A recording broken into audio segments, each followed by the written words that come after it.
Hey, what's going on, everybody? This is BMT.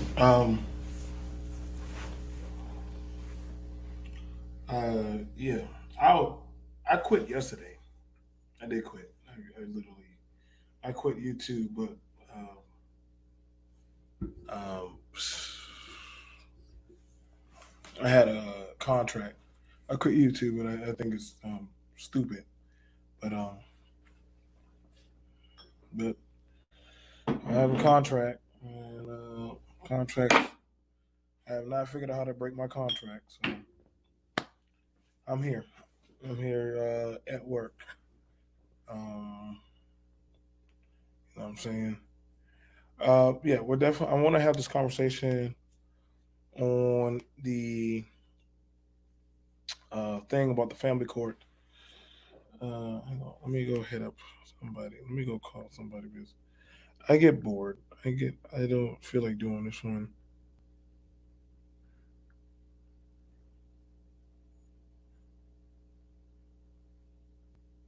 I really don't feel like doing this one solo.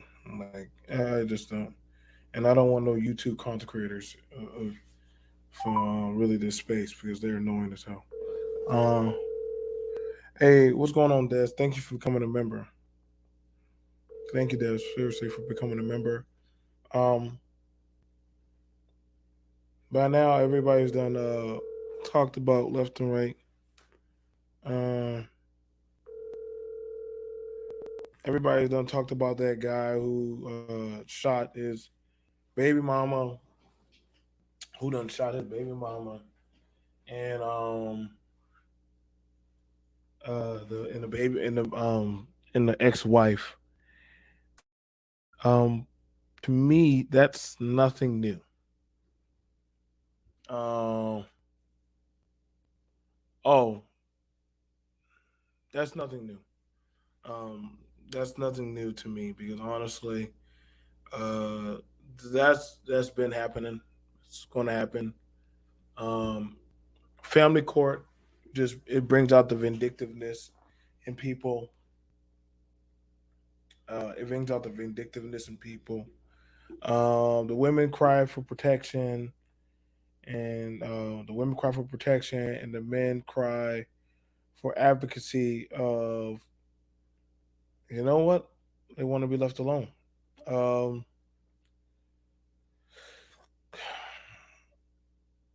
to me, this is not really big news. This is not really big news at all. I'm just being honest. Really, it's not. It's been happening for a long time. I know a lot of people say BMT, you don't care. I really don't because this has always been happening. This has been happening for a while, and after a while, you kind of just be like, okay, like I hear what y'all saying, but what's going to really stop this from happening? What's going to stop? What honestly can? There's never been a solution to stopping this from happening. Y'all saying y'all could talk about it, changing up the dynamic of the home. When people get tired of getting tired, they're going to do what they're going to do. They're going to do what they're going to do. I could pull up multiple compilations of videos of people when they go get a gun, they just go off and shoot. Don't mind me, I'm in my office, so when I'm in my office, I really don't care. Give me a second.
Triggered.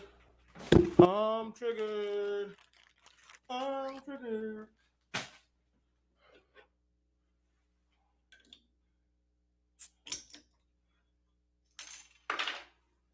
All right, so back to what I'm saying.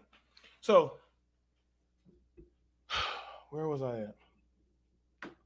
Um, and no, I don't. I don't really want.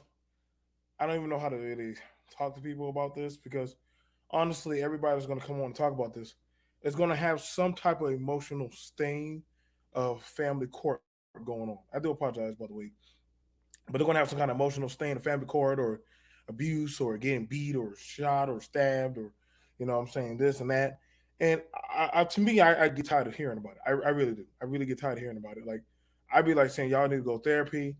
Usually before the family court step in, they normally would reach out and say y'all need to go to counseling. Um, honestly, let's see. These are another story that came out of Chicago to a similar situation. Yeah, exactly, Jay. Like this is not like I said, a man killing his baby mama or shooting her or there's always gonna be a story back and forth of a man. More men kill women. There's more women, but more men kill women. More women do more vindictive things to men. Okay, that's just the way of the world. I didn't make the world. I'm just born into the world. The longer part, man, we can just spread our seed, pack up and go. Spread our seed, pack up. This is why I don't have. This is why I don't do that abortion. This is why I don't entertain the abortion talk. I really don't. I don't entertain the abortion talk. I really don't care for it. I do not care for the abortion conversation at all because literally that's not my problem. That's a woman problem. And I don't care how people try to say it. Like I really don't care. That's a woman's problem. That's women. That's honestly their fight. They need to go consolidate the money and the funds to handle that fight. That's not my problem as a man. That's their problem. My problem as a man is the family court. Their problem is the goddamn dealing with what goes on between their legs and that doctor. And we're on two different war fronts.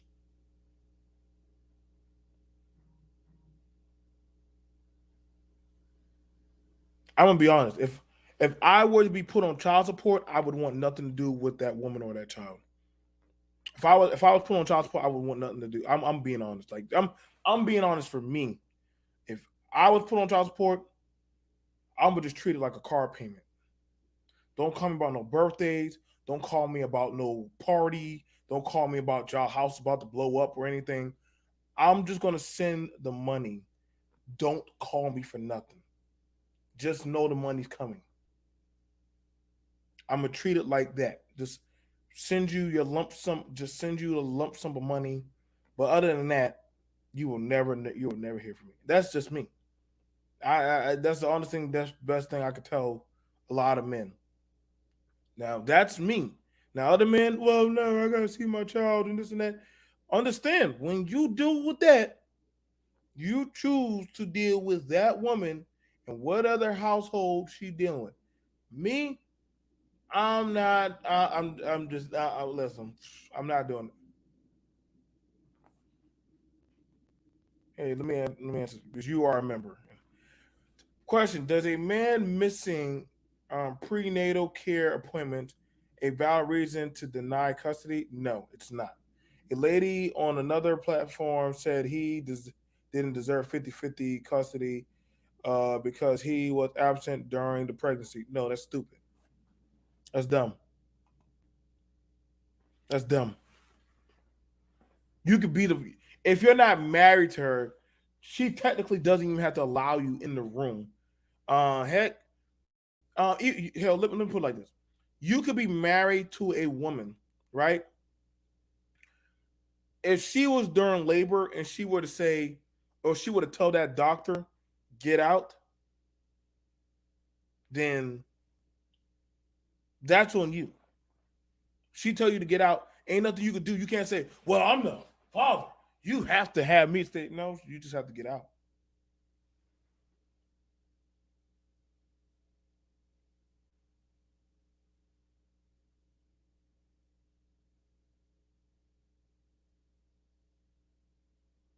I'm gonna tell you right now, child support really don't do nothing anymore. Like, don't believe these Brittany Renner stories of these women out here are living the best of their lives with child support. Do not believe it. Y'all go off of listening to the amount lump sum.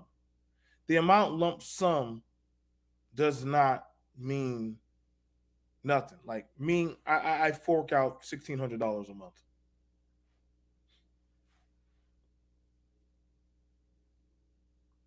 I don't even blink. $1,600 a month. When people tell me about paying 400 and 500 and $600, that's video game and going out money. And I'm not shaming no man, but I don't know your wallet. And just like I know there are more men on child support than there are women.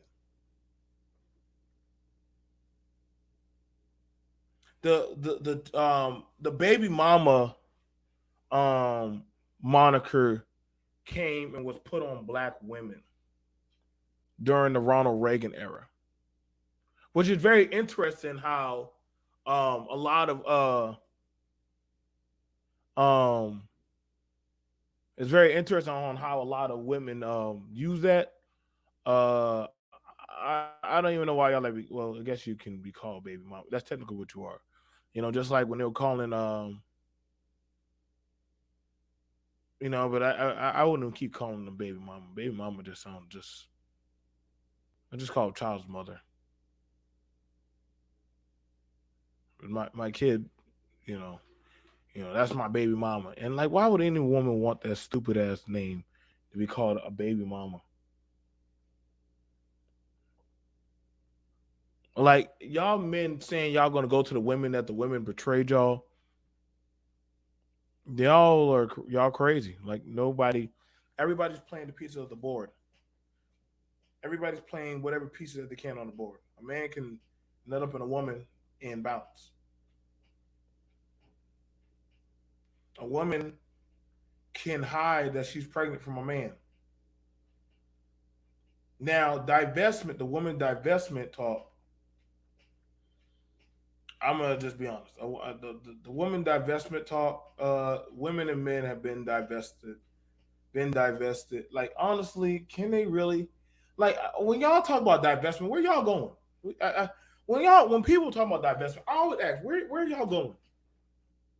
What part of the planet can y'all go that I don't know about? I've been everywhere.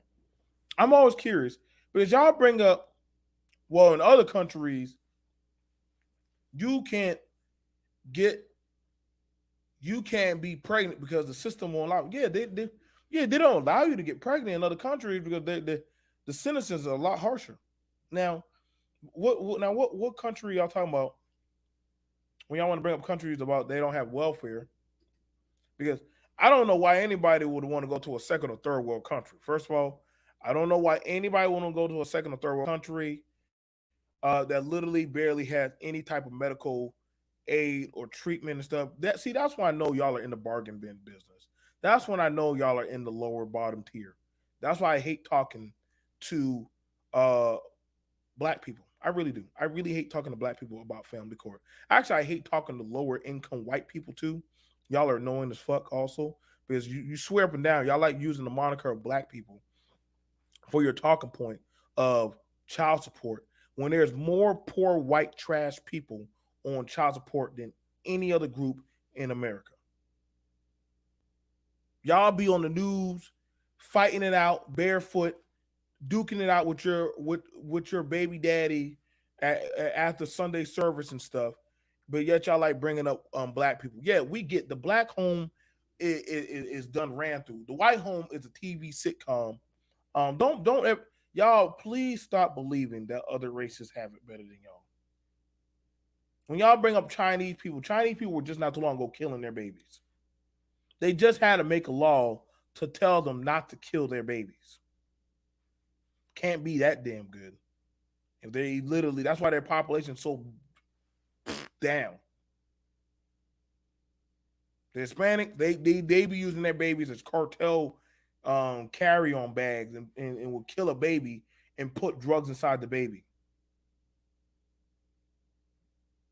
So I don't want to hear this nonsense about other groups. Like literally the divestment, the best fighting chance that you have as a man.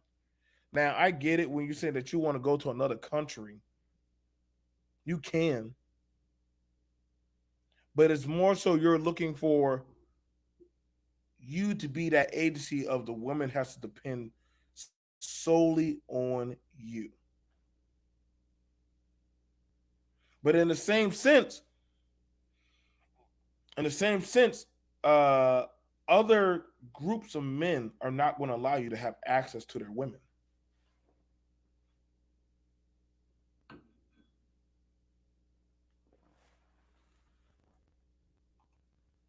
The issue of the family court is one issue in America that I can honestly say truly transcends race. No, I would agree with you on that. It does transcend race. It is not a racial. It is not a black problem with the family court. That is not just a black problem. That is an American problem. And literally, the family court is one of the richest circuit courts in the land. That is the most undefeatable court, bar none. You will never defeat the family courts. They make the rules. They have their own rules that they go by. You that is undefeatable. There is no rich man there is no man in the land that can beat that. They're not diverse. How are they diverse? They still trying to figure out if they're man and women. Gen Zs are like the most backwards right now group right now. No offense to y'all Gen Zs, but y'all are still trying to like Gen Zs don't even like Gen Zs will do it where I am with a woman, but I'm also impregnated by a man. But then after a while, the baby don't we won't name the baby boy or girl. We'll name it it. That's why I said like the Gen Zs, they don't even know if they want to even be. That's why I put in that picture. The little baby said, "I don't even want to be a man." It's gonna grow up to be a man, but they don't even know want to be a man because it's fear of the struggle. You see the interaction. You see the interracial prom king and queen. See, that's the thing about it. I would say this, and let me make sure I get it right. Let me make sure I put it right.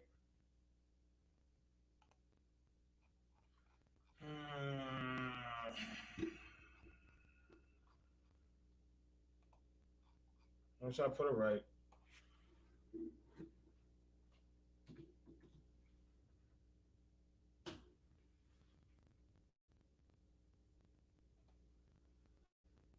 Gen Z, that is Gen Z refers to the generational. Hold on, let me try to put it out there for y'all. BMT, respectfully, China had a only child policy before because they were overpopulated, and now they heat it to three. However, Chinese people are almost on every continent. No, you know why they're on every continent? Because of business.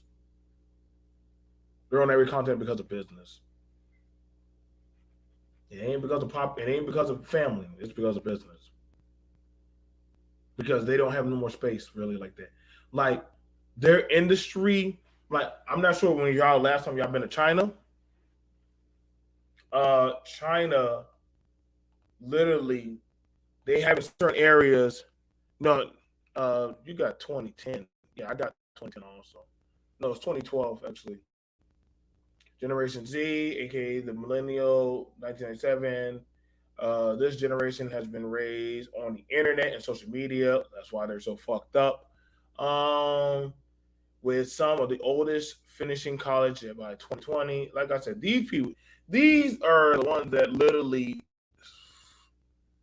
these Z fighters right here. These ones right here, man. Um, when it honestly comes to the family court, this group right here, they don't even want to get married. They're fine with being baby daddy, baby mama. I'm gonna be honest. Gen Zs are fine with the moniker hashtag of being baby daddy, baby mom. Gen Zs are fine with that. They see that as a rite of passage, being baby mama, baby daddies. Y'all cannot shame a Gen Z. Y'all can't. You can't. You can't shame Gen Z because in their eyes, being a baby daddy, baby mama type of ish is literally a moniker of why get married when we're already doing the married thing or something like that. I guess whatever in our mind, what we saw on Family Matters or Days of Our Lives or some type of ish. In their mind, that's them being married. Now, honestly, we know it's not true. I would say it's that no one wants to the commit to it. I commit. Have multi baby mama, baby dad. I think that's why you're seeing the big moniker of the interracial switch offs with them. But see, here's the thing about it when it comes to the Gen Zs, right? Here's here's here's where it's coming to the swirler people. The mixing of ideologies and race and theories. Yeah, I'm talking about millennials. That's why I said Gen Zs. Uh, they're not used to they. It's too much because understand this. It's a different take when you're mixing your ideologies and your diverse backgrounds, and you're trying to piece together stagnant, broken things and trying to put it. It's like trying to take um water that you use to wash off and put distilled water in there and boil it and say, well, it's good again. We can drink it. No, you can try. It just ain't gonna be good. It just ain't gonna be as good. Yeah, thank y'all. Thank you for that, BK. Yeah, listen, guys. If I got to come into work, please donate to me. Like, don't donate to me. I keep trying to get fired. I just can't get fired. I think I'm unfireable at this point. I really would like my unemployment check from this job. I just hate this place. Hey, what's going on, Jay? You trying to get fired? I found out I cannot be fired. Oh, I'm The sorry. person that we were going to have to do this topic, they were just too radical. Like they were on 10. Was it Mobu? Mobu was just going through his. Mobu was gonna preach, and the other person I had, they they just started crying. So I was like, God dang man, am I the only one sound that has no attachment? I don't have no attachment to social media anymore. Like honestly, I don't even care less. I can't even tank this channel. We're at 23.6K subscribers, and that's just this channel. And that's like technically we're over 3K. We're actually over 30K. But uh, like I said, so here we are. So we're at the talking point. Pretty much. Hashtag family court. Hashtag men fed up. Hashtag women divestment. What's the end game? Me, there is no such thing as an end game. There really isn't. It's case by case scenario. I And mean, it really truly is. I mean, I do think a lot of these talking points are bullshit because I mean, it is. It's definitely a case by case basis, with everyone. And it's like I always find it funny how people. I see a lot of posts about celebrity divorces. Like, oh, this person is getting all these millions of dollars and the house, the cars, the dog, whatever. Like, and I'm like, why are y'all so focused on rich people's problems? I don't know. I don't like it when I don't like it when what's going on, Jazzy, and how you doing, Edward? Shout out to BK, one of our best things. Shout out to Citizen Lou. Um, I think that's a big issue. Like everybody was fixated on. Everybody was fixated on Brittany Renner getting what 22,000. Citizen Lou, millennials are 40 now. So it's not millennials. Millennials are 40. Yeah, People use the term millennials incorrectly. Millennials are 40 now. So it's not millennials. It's basically the millennials kids. yeah. like y'all gotta understand, like like the thing about it is, like I know, like that's why I said I am a crack. I'm from the crack baby era. I think Jay will probably be from the heroin era or some Mm, shit. Yeah, yeah, crack. that's fair. Are you in the crack era too? Okay, so we're the Well, crack I'm in baby. between Gen X and millennials, so I guess there's a subset. Would you be coming out? Would you be the end of their era coming I am the into? end of Gen X and the beginning of millennials. But I know I'm an Xer. I'm an Xer, No, baby. you're a millennial. Sorry, because you're younger than me. Oh, listen, Sorry. I take on my crack epidemic face on. Like I don't shy away. I don't shy away from crack. I know I can't weed. I don't shy away from that. I know it is what it is. You're like a early That's what I was saying. Like the millennials are like 40 now. Like a lot of the oldest set of millennials are 40, maybe Right, 41. right. You're looking at see what y'all are talking about. Majority of y'all conversations are talking about Gen Z, the yeah. I think it's Gen Z. I'd have to look up the year again, we're but I think it might be so we're Gen Z. predominantly talking about the crack baby survivors and the goddamn heroin addicts And their that kid, are no, yeah. So it's the crack baby era's kids, there you go, basically. everybody. So y'all always want to know what y'all like doing y'all conversations on. You're talking about the aftermath of crack babies. But I will say he is correct. Yes, a lot of the folks that are on these talking points that are like disgruntled about things like child support and stuff like that are millennials. Oh, Citizen Lou says he's a zillennial. A Y'all, zennial, or no, zennial is, yeah, between. I was born in '78, so I'm a oh, zennial. Citizen Lou, your generation is like internet and pagers and beepers and shit. Like Yes, I had a beeper in my junior year of high school.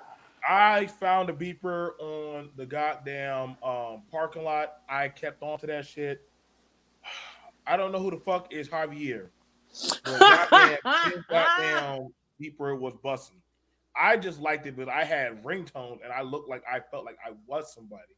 But after a while, I never knew what to do with a beeper. I was like, what the fuck am I supposed to do with a beeper? I had a And beeper, and I used to have to go down to the little bodega or whatever. I don't know if it was a bodega, but it was like the beeper to store, go make a phone call. Well, no, to pay your bill, like you had to go to like the little beeper store to pay the bill. I remember those days, the good old times, the good old times. I remember if you had to make a phone call, they had the pay phone, and you would Yeah, call 1-800 CLLATT, call collect, make a phone call. Y'all don't know about that. Some of y'all don't know about that. Having to make those collect calls, man. Don't calls add up. Um, but I do think though to answer your question on topic though, but I do think that I think I think it's certain sets of people, certain subsets of people. I don't know if I can necessarily say it's certain ages, but certain subsets of people put a lot of focus on things that are non-productive to me. And now, meaning, for example, I think it exploded during when everyone was on lockdown last year.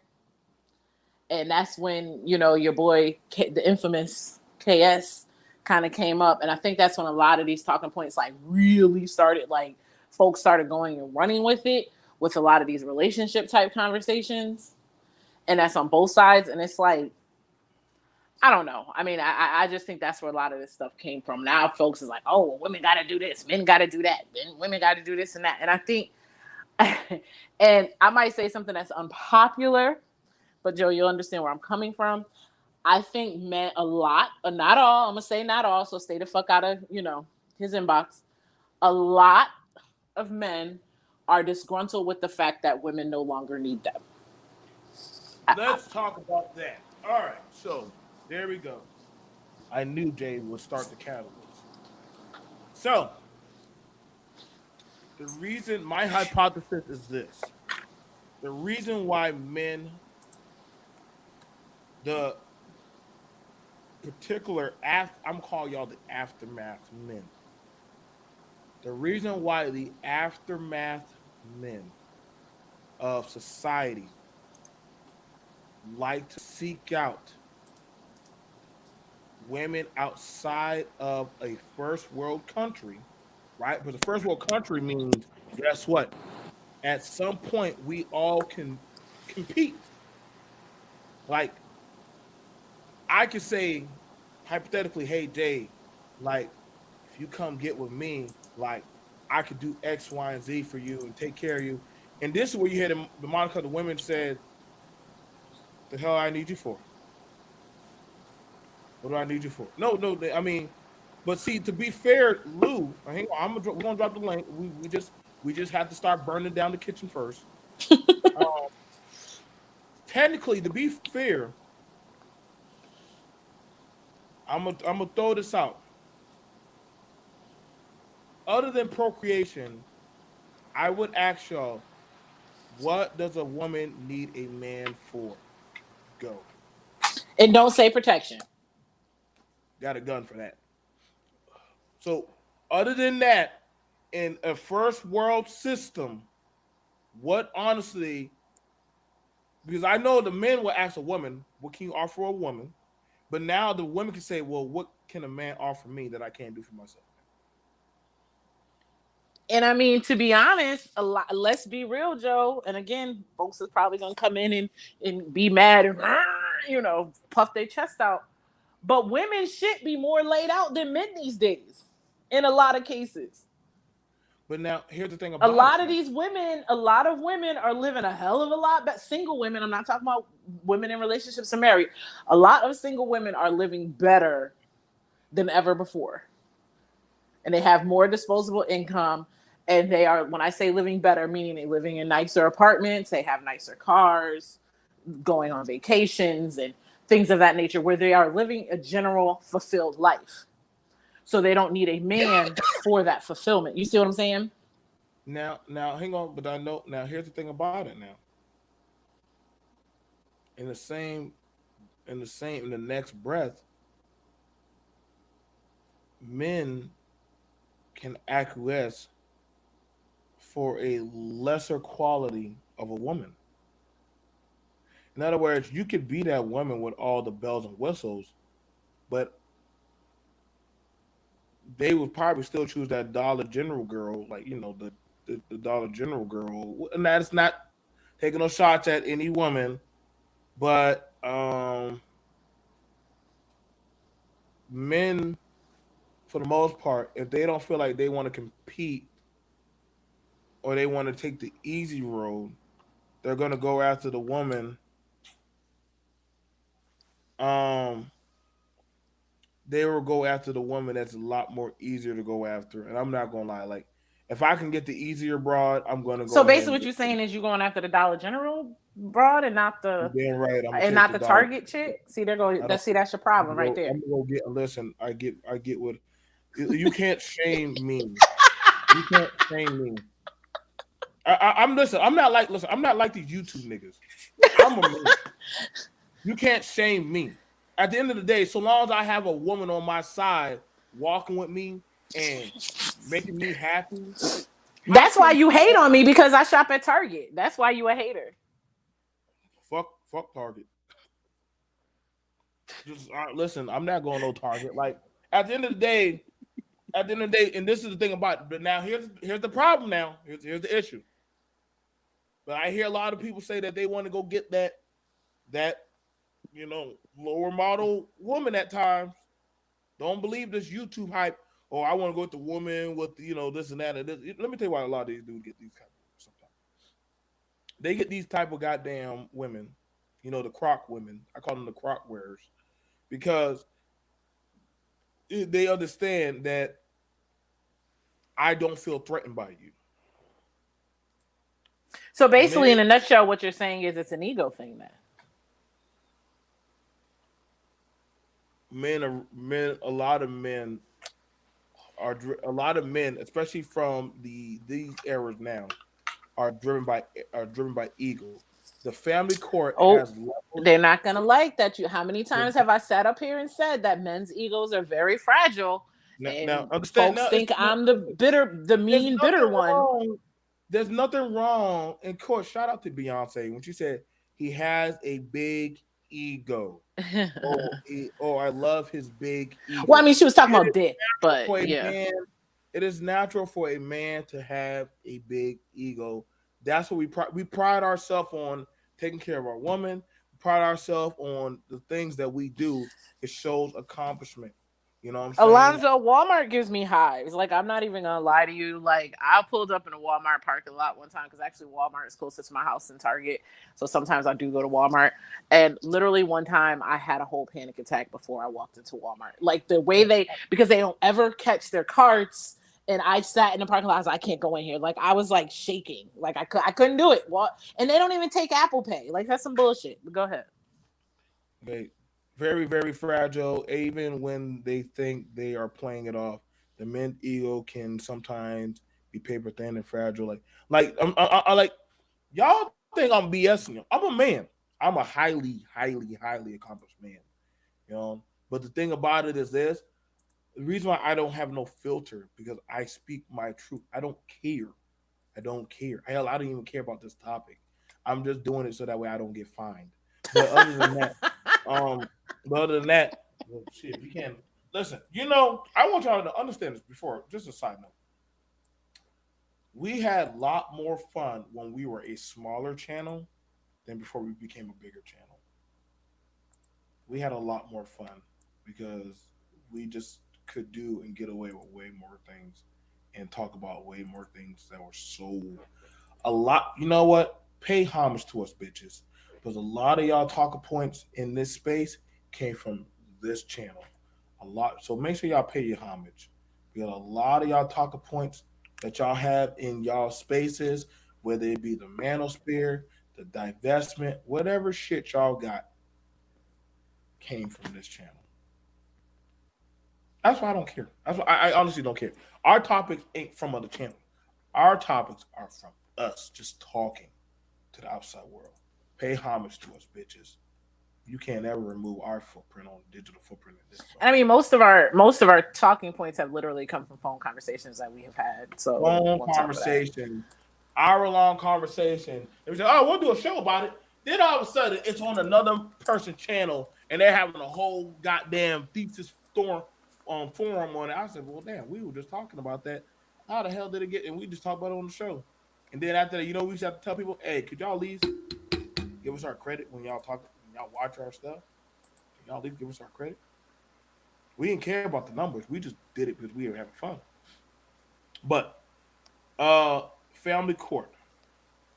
Because right now we have it where Stevie J is now petitioning for spousal support from and a Faith lot Evans. of men are kind of like, yeah, he should go for it. But if you really look at it, Stevie J, they was only married what, a year, 2 years tops. How is he getting spousal support? He's going for spousal support. He probably won't get it. He ain't gonna get it. He And ain't see, even that's married the that thing. long. A lot of men are like, um, hold on. Was he raising the kids? Was he now? See, here's the thing about when it No, comes to spousal support. he doesn't have any kids with her. That he got So like a how did whole he? bunch of other kids. And I guess what one of his baby moms was saying is that Faith was paying his child support. See, when you Right. start looking in the backstory of it, and like I said, a lot of these dudes and a lot of these spaces are like, oh yeah, he should get alimony because Stevie J, you about to mess it up for all of us, bro. here's Like, the thing, fall and back, Joe, bro. Fall back. I'm preaching to the choir when I say this. And I got into this conversation yesterday with someone actually about it because they were like, "Oh well, Ron Perlman got divorced and he was with his woman for like 30 years or some shit like that, and she got Right. like half." And this dude was going on. He was like, "Well, I bet you were never married." I said, "Huh, I was married and I did not get alimony." Do you know that was the end of the fucking conversation? He didn't have nothing else to say to me because he was all set up to say some stupid shit. Here's the thing. Here's the thing. What a lot of people don't realize, and I guess this is why they're so angry. You don't. There's no guarantee of any type of alimony on Mm. either side. This is why I said folks need to stop focusing on rich people's problems. Yes, Mm-hmm. Ron Perlman had to pay his ex-wife like $12 million or something like that. She got like the house or some shit. And so the picture that's going around is saying he's now homeless. He's not fucking homeless. You know what I'm saying? When I listen Like to people he's talk not about, homeless. Like, okay, so she got their main house. I'm pretty sure they had another house somewhere else that he can live in. My point being is that again, we're so focused on rich people's problems. The average man isn't gonna make 12 or 30 or 50, however much. I know Ron Perlman got a lot of fucking money. The average person is not gonna be making that kind of money in 2 lifetimes. now, now And so question I for you. said that to say the same thing with Stevie J. Again, okay, maybe faith might, a lot of times, and that's the thing too, people don't realize sometimes alimony is just enough. Because I know someone that got paid alimony, but they only got paid enough alimony to move out. You Mm, see what I'm saying? So they got like $3,000 or something. It was enough for a down payment on an apartment. That was, but it was called alimony. It was considered alimony. So yeah, alimony can be different things. It's not just like people are under the impression that, oh, you're getting a check every month for the rest of your life. You're not. That's not necessarily true. You might have, like I said, you might have to, if you and your wife split up, you might have to pay her $3,000 so she can go and get her own place. like I And said, it's a and one-time deal. yeah, shout out to Classic Ruby and shout out to Shar. When they just asked Shar, check out their channel. I spoke on on Shar's Friday. The majority of divorces don't end up in any financial Right. payout, and the average payout is low as fuck. Like, yeah, like That's what I'm going down. saying. And that's what I mean. Like you might get $3,000. They might call it alimony, but it really was enough to put a down payment to live somewhere else. Or it was enough to, hey, you know what? I had this bill and when we were still together, he said he was gonna pay it off. So okay, well, yeah, we'll put that, on the balance. That's what I'm saying. That's why I said, and I said it earlier when I first came on, folks need to stop worrying about rich people's problems because the shit don't work out like that. Most people, and this is a fact of reality. Most people can't afford divorce these days. Most people Especially the way cannot. rent is set up. There's a lot of folks in relationships that probably Most that people probably don't want to be in them. afford. Most people cannot afford divorce these days because the climate is getting harder and harder. That's why when y'all talk about uh relationship, like most people are afraid to get together. I'm gonna use the zennials, the zillennials, and the afterbirth Xers. I call us the crack babies. Not the afterbirth. Oh my And goodness. so a lot of us in whatever the hell this new generation is coming around, people are afraid to collide their lifestyles together because the you gotta understand the amount of time it takes to accumulate and to possibly take a chance of like yo man, I just wasted time, dude. Like I don't have time to waste like that damn like I'm telling you right now, moving is expensive. Mm-hmm. Moving is expensive. It is Like very probably expensive. like just last month alone, listen, dude, I probably spent more than your friend Kevin Samuels did. Way more than him. And I'm still trying to dig my way out the hole. Like y'all think this office was cheap? Like the fuck? Like but the thing about it is see that's real people's problems. That's real people's Right. problems. We literally That's had, because I real said they only gave me a lease for 7 months and I already know they about to go up on my rent in June. right. And I'm like, well, what are we gonna do? What's up? We gonna get a house? We gonna like move into your house? Like, don't, right. We not, ain't nobody up here talking about submission and paying half. Like so when we have this conversation, I just moved into my new place, shaking my head. Oh yeah, congratulations on that, Citizen Blue. Um, when it comes to this about men fed up, Ruby, hashtag we men. didn't, when I got divorced, we didn't even use an attorney. And I think it Y'all costs, probably what is a mediator? It's called a mediator. yeah, we used the mediator. Yeah. You can, because you can file for divorce at the courthouse, and like we split the cost. I think total, like it probably cost like $500 or something like that. Because then we had to take like a parenting class and all kinds of stuff. And plus, we didn't, and there was no child support order or anything like that, or no alimony or anything. It was just a clean break. And yeah, that still cost like $500-$600, and that was like, God, 7 years ago. Right. Like I'm telling y'all right now. Like, listen, this is why you have it where one person will just move. They'll still be married. But they're like, listen, I'm gonna go my way, you go your way. Do we still get the insurance? Do we still share the insurance, Jay? Yeah, yeah, yeah. Okay, cool. So we can still keep the insurance.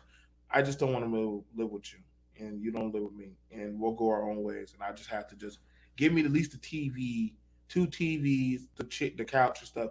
I'm telling y'all, ladies and gentlemen, I just told y'all what divorce actually is now. Divorce is I take whatever furniture I can and put it in the back of my truck or car. You can keep the kids and keep them on my insurance, and I'll let you keep, and I'll make the payment. But yeah, I'm out. That's divorce. Like women will still be married. Y'all, like some of y'all will get with somebody and say, "Hey, like I want to, start a family." They're like, listen, okay, and then you'll say, "Well, do you want to get married?" I can't do that. Why not? I'm still married. Why'd you get divorced? I can't afford it, and I don't think you could afford it either. So, want to just stay together? Like that's the new divestment. You divest out the house or at the apartment or condo, whatever the hell we afford, and move down the street. Nigga, if I see you, I see you.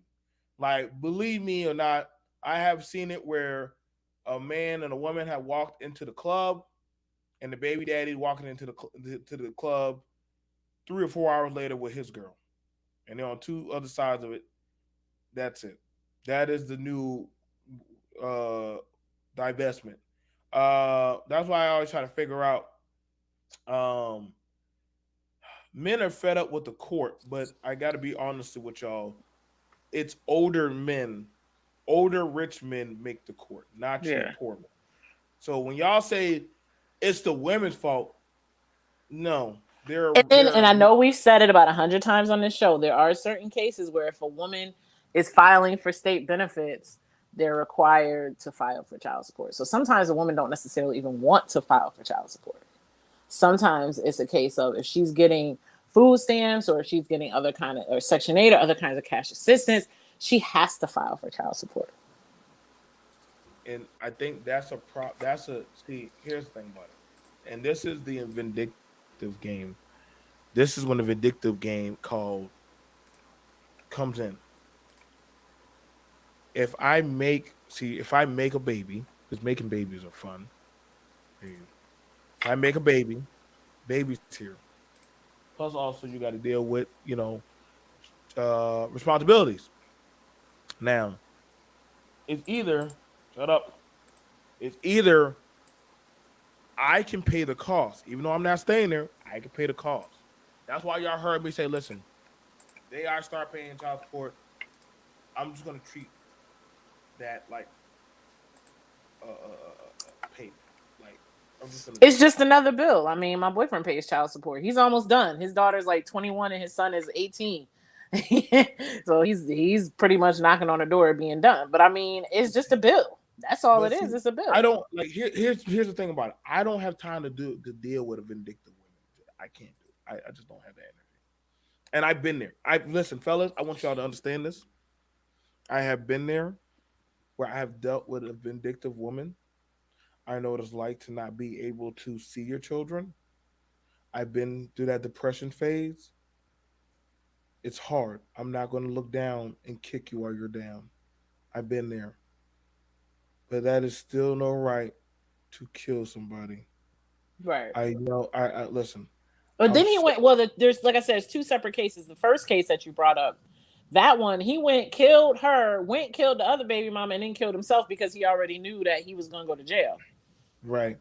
So now, okay, you were mad about child. You can't tell me that that came out of nowhere. I guarantee. How many times have I said? How many times have we sat here and listened to people? Oh, she won't let me see the kids. How many times did they come to find out it's probably because they were abuser? I hear you with that. Okay. So So I guess apparently, so you can't tell me that that came out of nowhere. Oh, I'm going back and forth to court. I haven't seen my kids in 2 years. Oh, and you're just innocent. I find that hard to believe. So with that being said, he went and killed himself as well because the coward he is. And so now the kids have no parents. Yeah, that makes a lot of sense. And then there's the case in Chicago. The guy was actually a cop, a black guy, killed his black I baby saw mother. that. I saw that. Like that's why I said like there was no need for me to talk about. Like when I say, I could literally do a whole. In order to get child support, you have to file for paternity. You have to take a paternity test, though. So when all of these men, who are all these men that are saying, "Oh, I was paying for 20 years and it wasn't my kid"? Well, that's your own fault because you got to take a paternity test. If you never show up to the court, then they automatically assume you're the Now, father, and then they automatically start taking your money.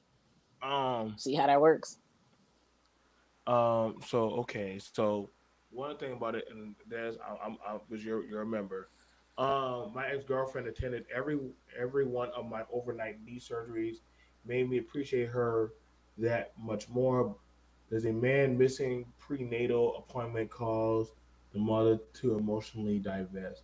Um, I'm gonna tell you right now, Oh, the rest everybody. of it says causing her to weaponize child support. Okay, where's that down? It's the next comment. Okay, so thank you for that, Jay. Now, um, that one first off, everybody has a melting point. Don't listen, y'all. When y'all run that shit to me, love is unlimited and all that shit. It's like you're telling the universe, put me to the test, bitch, because it's like, okay, I'm gonna really try you, and I like people when you start making them ground. There's a reason. Y'all ever heard them vows for sickness and health and financial and all that stuff? Listen, bro, this is why a lot of this. I get why a lot of y'all niggas don't want to go up to that goddamn altar, boy. When you start hearing that list, don't let that dress and that suit and that nice little goddamn macarena line fool you with them goddamn potato salad and shrimp and goddamn $20 drink. Don't let that fool you. It got me. But I'm trying to let y'all know it gets real. Now, back then, let me tell y'all first off where the women divestment honestly came from. And honestly, I probably may have to do a talk about it later. The women divestment honestly came from where it was the suffrage movement. It was the women's suffrage movement. And honestly, the women were like, yo, dude, like, I don't have a right in my fate. Okay. I have no right in my fate of what I can do with my life. I can't choose my husband. Can't choose my life. I can't choose my job. I can't choose anything. I am told what to do. So the women started to divest, not from the men, but from the system that was made by the men, which probably is the same thing.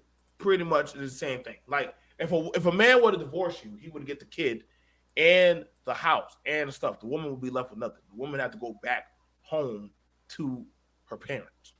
That was the old divorce system. Okay, but they were like, "Yo, that's unfair." So, I'm not sure. After a while, the courts you started having it where some of these parents were like, "Yo, like this guy got my daughter pregnant. Now we have to take care of the child, or we have to send the child somewhere else." Some men, that's why they keyword shotgun wedding. You were not going to get a girl pregnant or sleep with a girl and not think that her family was not going to kill you. Maybe there's a good thing that we don't do shotgun weddings anymore. A lot of y'all boys would be dead. A lot of y'all men would be dead. A lot of men would be dead. Because to impregnate a woman, now I get it. Y'all gonna say, well, the women were out there just being loose. Well, they had a system that dealt with them also. Now, when it comes to the family courts, that was a system that was not a system made for minority women.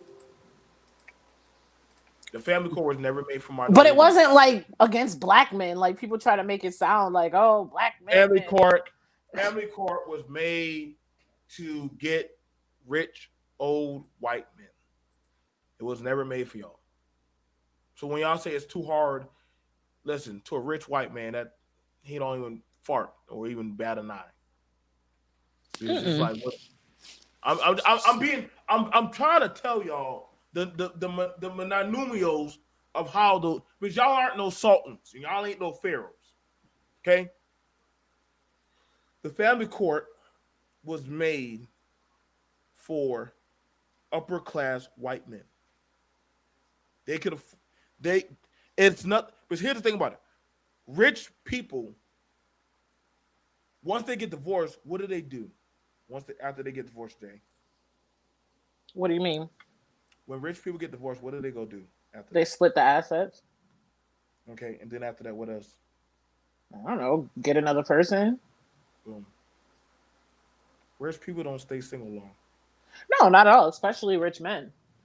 Rich rich men don't think nothing of the They this pay. They pay the shit, and then they move on to the next. That's now. I again why I said stop worrying about rich people problems.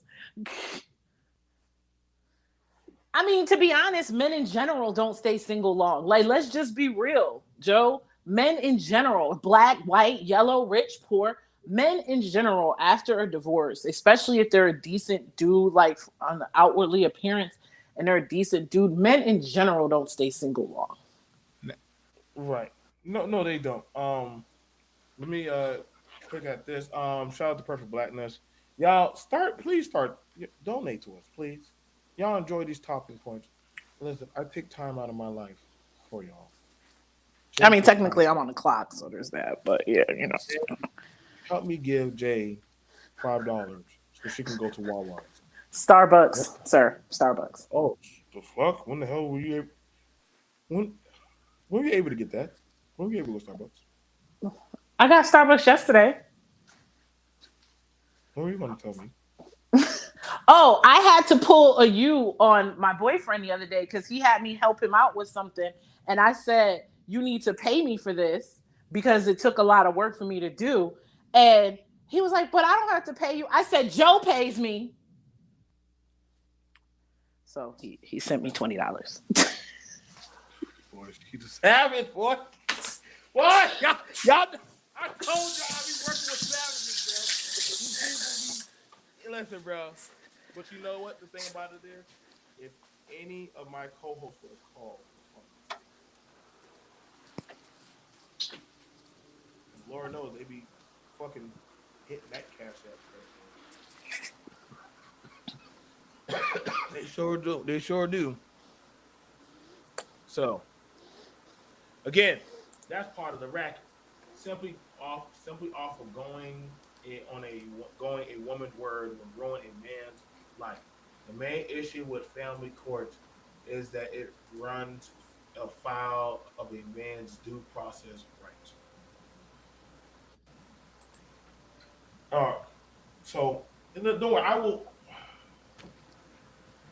I'll process opening up the panel. I'll think about it. I will say this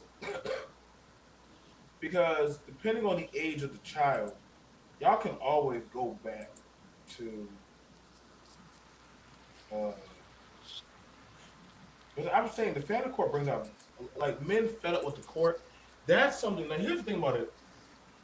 The only people that I see that are holistically going to court to fight the family court system are predominantly European white men. European white men are having whole hug groups, hugging sessions, where they're having crying sessions and sitting in circles and stuff, talking about how they want to see their Joey and their Connie. But the black men, I don't know what the hell y'all are doing. I don't know. I think black men are now grown immune to just saying child support. Like I'm like, yo, dude, like it's a factor that you probably have to do. Um, Somebody says in Hawaii, if a mother applies for welfare, the state forces the mother to file for child support before receiving any benefits. The state also sends the father a bill to repay the welfare benefits. Yep. Like It's like that in Florida too. South Carolina, I'm gonna tell y'all what. Let me tell y'all the hustle in South Carolina. Quit your job. Quit your job. Don't tell people to quit their job. Quit your job. What? I can't. Hey, boy, if y'all don't do nothing else before I private this video, y'all better save that clip. You can't pull from an empty well, bro. Like they, Well, unfortunately, but on some real shit, a lot of men do that though, Joe, and I don't think it's right either. it's not right. But see, that is the get back moment that is happening. This is why you're not getting better men anymore. Because the men are like, I would rather destroy my house before you take from my house. And so the women are, yes, they get the family court system. See, like I said, what And honestly to be can honest, let's be real here. 9 times out of 10, of course, yes, are there exceptions to the rule? Absolutely.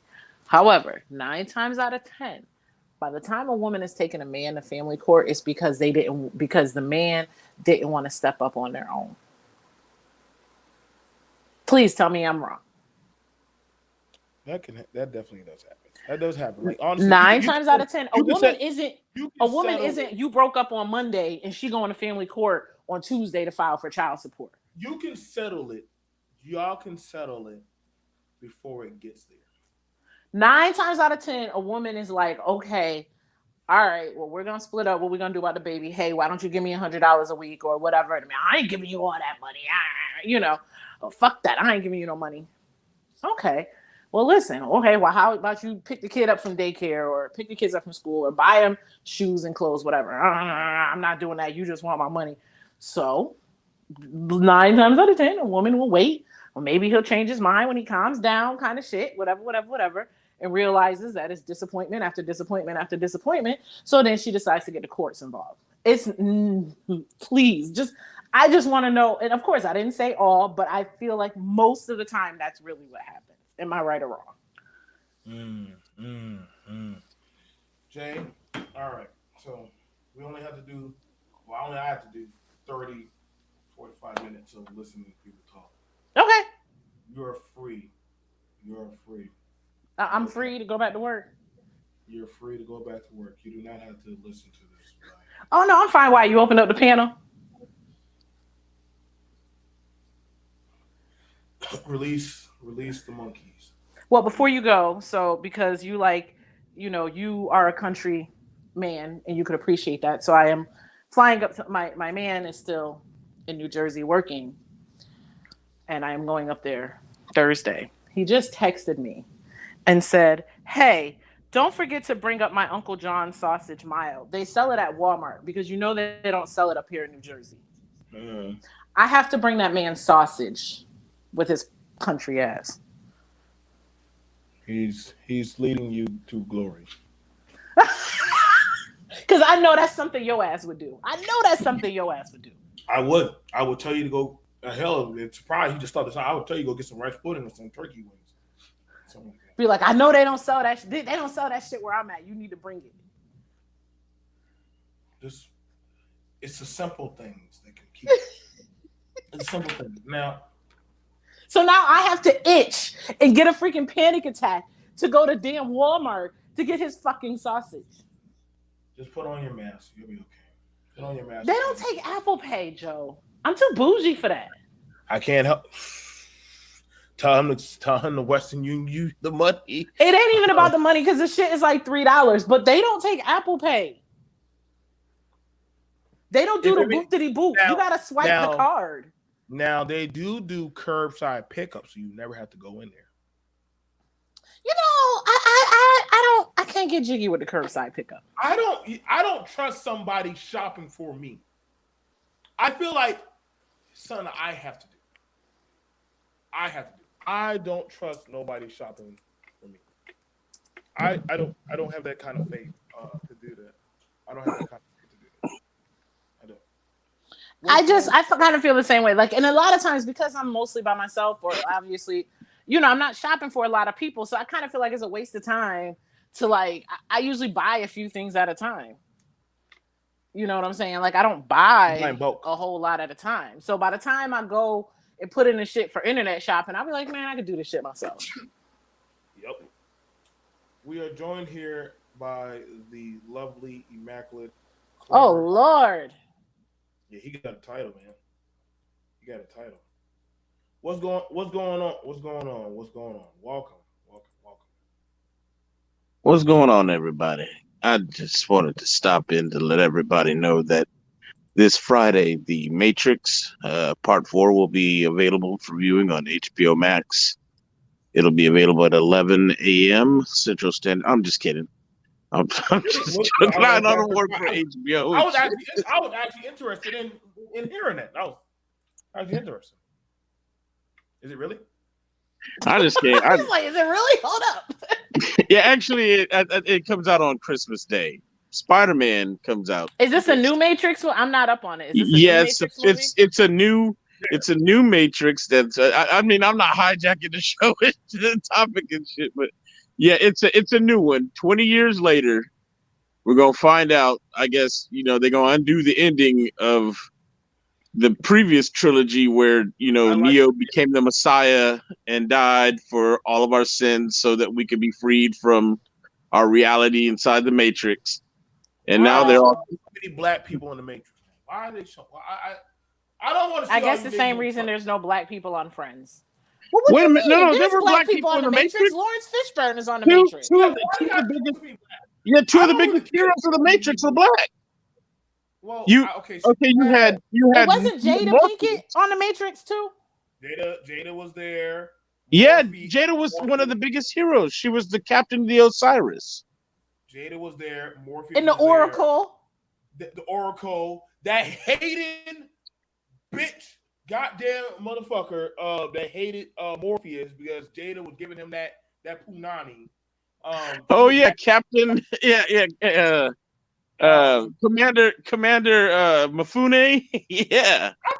No black people in the Matrix. Why are we getting more black people? Hold up.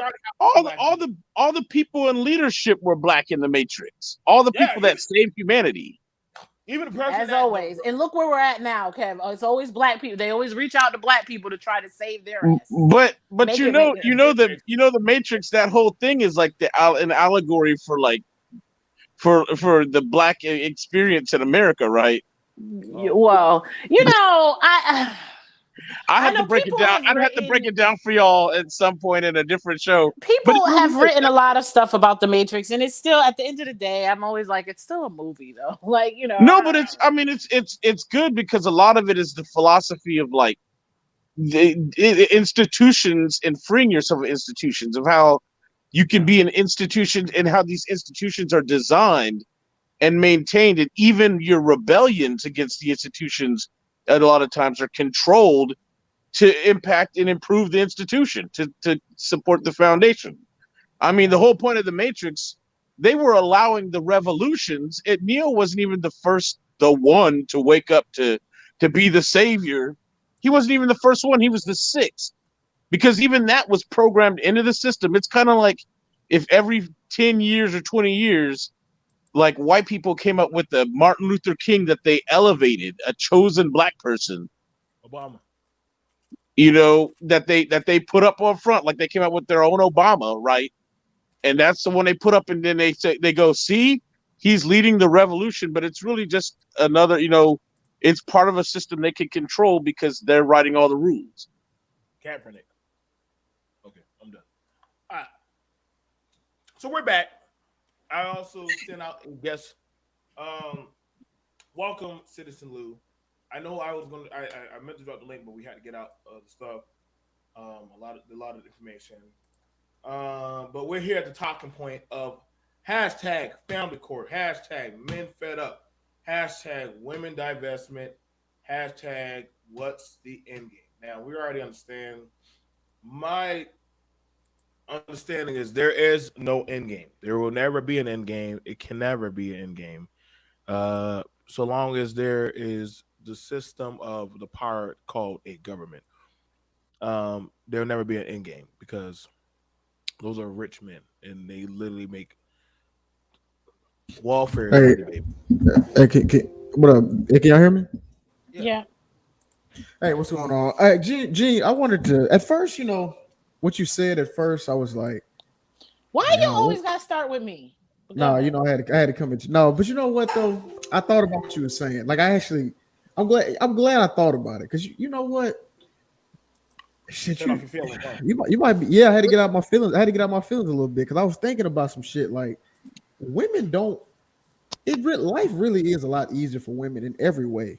I mean, you talk about like immigration. You know what I mean? Like, it's way easier for women to get in some type of way than it is for a man, right? Like, I know it's fucked up, but like if a woman is going to another country, there's gonna be like people helping her out and making sure she doesn't But what go does that fuck. have to? I'm confused as to what that has to do with what I said. Oh, about women don't need men because society will take care of her for the most part. That's not. I didn't say because society didn't take it. I did not I say don't think that. society. Well, I you don't didn't think say that, but that's I what did I'm not say saying. that at That's all. what I'm saying, though. I mean, it's if you have Okay, a I he just said- want to he be said- clear. I did if not you say have that. a son, I mean, I would rather have a daughter because you know if nobody gives a fuck about you about a black child, a black boy. You know what I mean? Like, but a black girl, Say that. huh? The way these Yeah. black women are getting killed by black men, I mean, that's debatable. But go ahead. Isn't it non-black men who are killing black women more than black men? Though? No, I mean, because I'm it's pretty sure. black No, men. it's black men. It's black What? men It's What? killing black black black women. men. Well, number But wise, that's not but I percent, mean to be but fair, non-black men every are slaying black demographic, women I too. mean every demographic does that. More Asian women are killed by Asian men. Right, More but I'm white People saying, are being women. killed by the people they're from. To be fair, a lot Yeah. of but are them black they're being women killed by getting their killed? mates. But black women are getting killed more often than other races of women by non-black, by the non by interracial murders, right? No. Actually, they get Like killed per by black capita. men more than Well, any. we know that. I'm talking about. Hold on, man. I know Oh, that you mean just in general, black women are killed more than other races are killed. Yeah, you're right. interracially. That's what I'm saying. Like Asian women aren't murdered interracially as much as black women. That's what I'm saying. Exactly. If you looked at the Well, interracial, obviously, we know you're right. Black men are gonna be killing the if you most. I looked mean, at that the just makes sense. interracial pool, black women are at the top of being killed. That is a fair assessment. Y'all can get mad. Oh no, it's not. No, they get killed like. I mean, we're making an assumption because black Not women assumption. also are the ones that are missing the most. So we don't even know what happens to them half the time. So you're gonna have to mark them like literally. If a soldier is MIA for so long, like we kind of just put their name on the goddamn missing in action. Pretty much, we know they're dead, kind of thing. We're like, listen, man, unless somehow we find you in some kind of dugout dungeon 20 years later, which is a very rare Korea, then we already know you're most likely dead out there. As far as it goes, for Kevin, you're in the medical field. Our female counterparts die the most on the table out of all the other groups of women. And literally they come up missing the most. That You is talking very about like troubling. you talking about BBL surgeries? No, just surgery. Like they can go on for Yeah, something. well, but that's due to. I mean, it's not in that regard. It's not just black women; it's black folks, and a large part of that is, to be quite honest, we are not a healthy peoples. I Yeah, mean, yeah, we're really not. we don't have the type we don't keep maintain ourselves in a way that makes something like surgery conducive to it, like our survivability. Like we tend to be obese as a people, we tend to be diabetics, we tend to have high blood pressure. These are I mean, these are just facts that we don't address as a community. We just enable it and just keep on going. You know what I mean? Mhm. Yeah, I think Now, sometimes, man, we like to. Oh, go ahead, go ahead. now the question is, I'm asking is, the men are okay. I hear men are hashtag fed up. I just want to address Perfect Blackness right quick because it seems like he's tagged me twice, and I mean, I guess he seems to be very bothered by what I said. I said what the fuck I said. Of course, there's no statistic, and even if there was some kind of statistic somewhere in a book, you probably still wouldn't believe me anyway. But carry on. But what was it about? What about what? Yeah, what was He wants me to cite a source for when I said 9 times out of 10. Obviously, it wasn't I'm not sitting here quoting FBI statistics. It was a general statement. Like, stop being disingenuous. Like 9 times out of 10 out of what? Remember, I said 9 times out of 10. I said in a good portion of the cases, the reason that women take men to child support is because they weren't getting the support that they needed when they originally split up. Remember, I said that. Oh, gosh. So I was just saying, in generally speaking, it's not an FBI statistic. It's not from a book. Generally speaking, from what I've seen, in my experience, from what I've read from women, 9 times out of 10, it's because they try to work out some kind of plan with the man. And I don't know why you're stuck on this child support shit so hard, because we've moved on. But the reason is because a woman did try to work it out with said man and they didn't. Also, like I also said, since you're so stuck on that, I also said a lot of times women have to file for child support when they file for benefits. So they might not have a choice in the matter.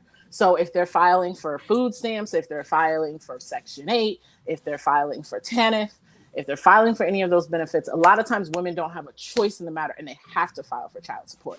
That's what I said. 9 times out of 10, those are the cases. All of this bitter baby mama shit, that's not the majority of cases. That's just the majority of bullshit you hear on YouTube. But go ahead.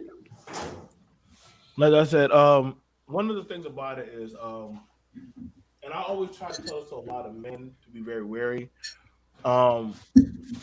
A lot of men, you have a good bit of men that actually encourage their woman to go get state benefits, like food stamps. And then when the shit don't work out, now they're mad that they got to pay child support. Like food, you got like when you ask for state benefits for like from the state, that food stamps, that certain type of all health of them, insurance, all of them, all those type. Like, listen, the state's going to try to act like, so who's fitting the bill? I mean, unless she would have put down a John Doe, don't know who the daddy is for 4 kids, and then after that, she had to put down the John Doe. Then she had to. But then they dive into your income sources, so now they want to know where you're getting money from. That's what I'm saying. It's a whole trickle down thing. That's what I said. That's why I said these talking points are BS in these spaces. A lot of these talking points are BS. And to be honest with you, most of the women that I know that have children are not getting child support. Well, I don't have. My ex-husband has primary custody, but most of the women that I know that have their children, they have their own personal custody plan worked out.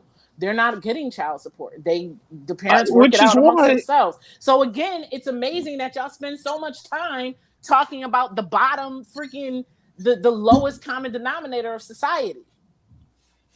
It is one of those things that which is why, on your point, G, why I wonder why most men don't run, not walk, to the courts to get that child support established, because the one benefit of it is it's a set in stone, managed by the courts. So now no one can keep coming at you for something else. If you know what your bill is, I mean, maybe it's just a responsible person can pay their set bill every month, like your mortgage or your rent or your car payment.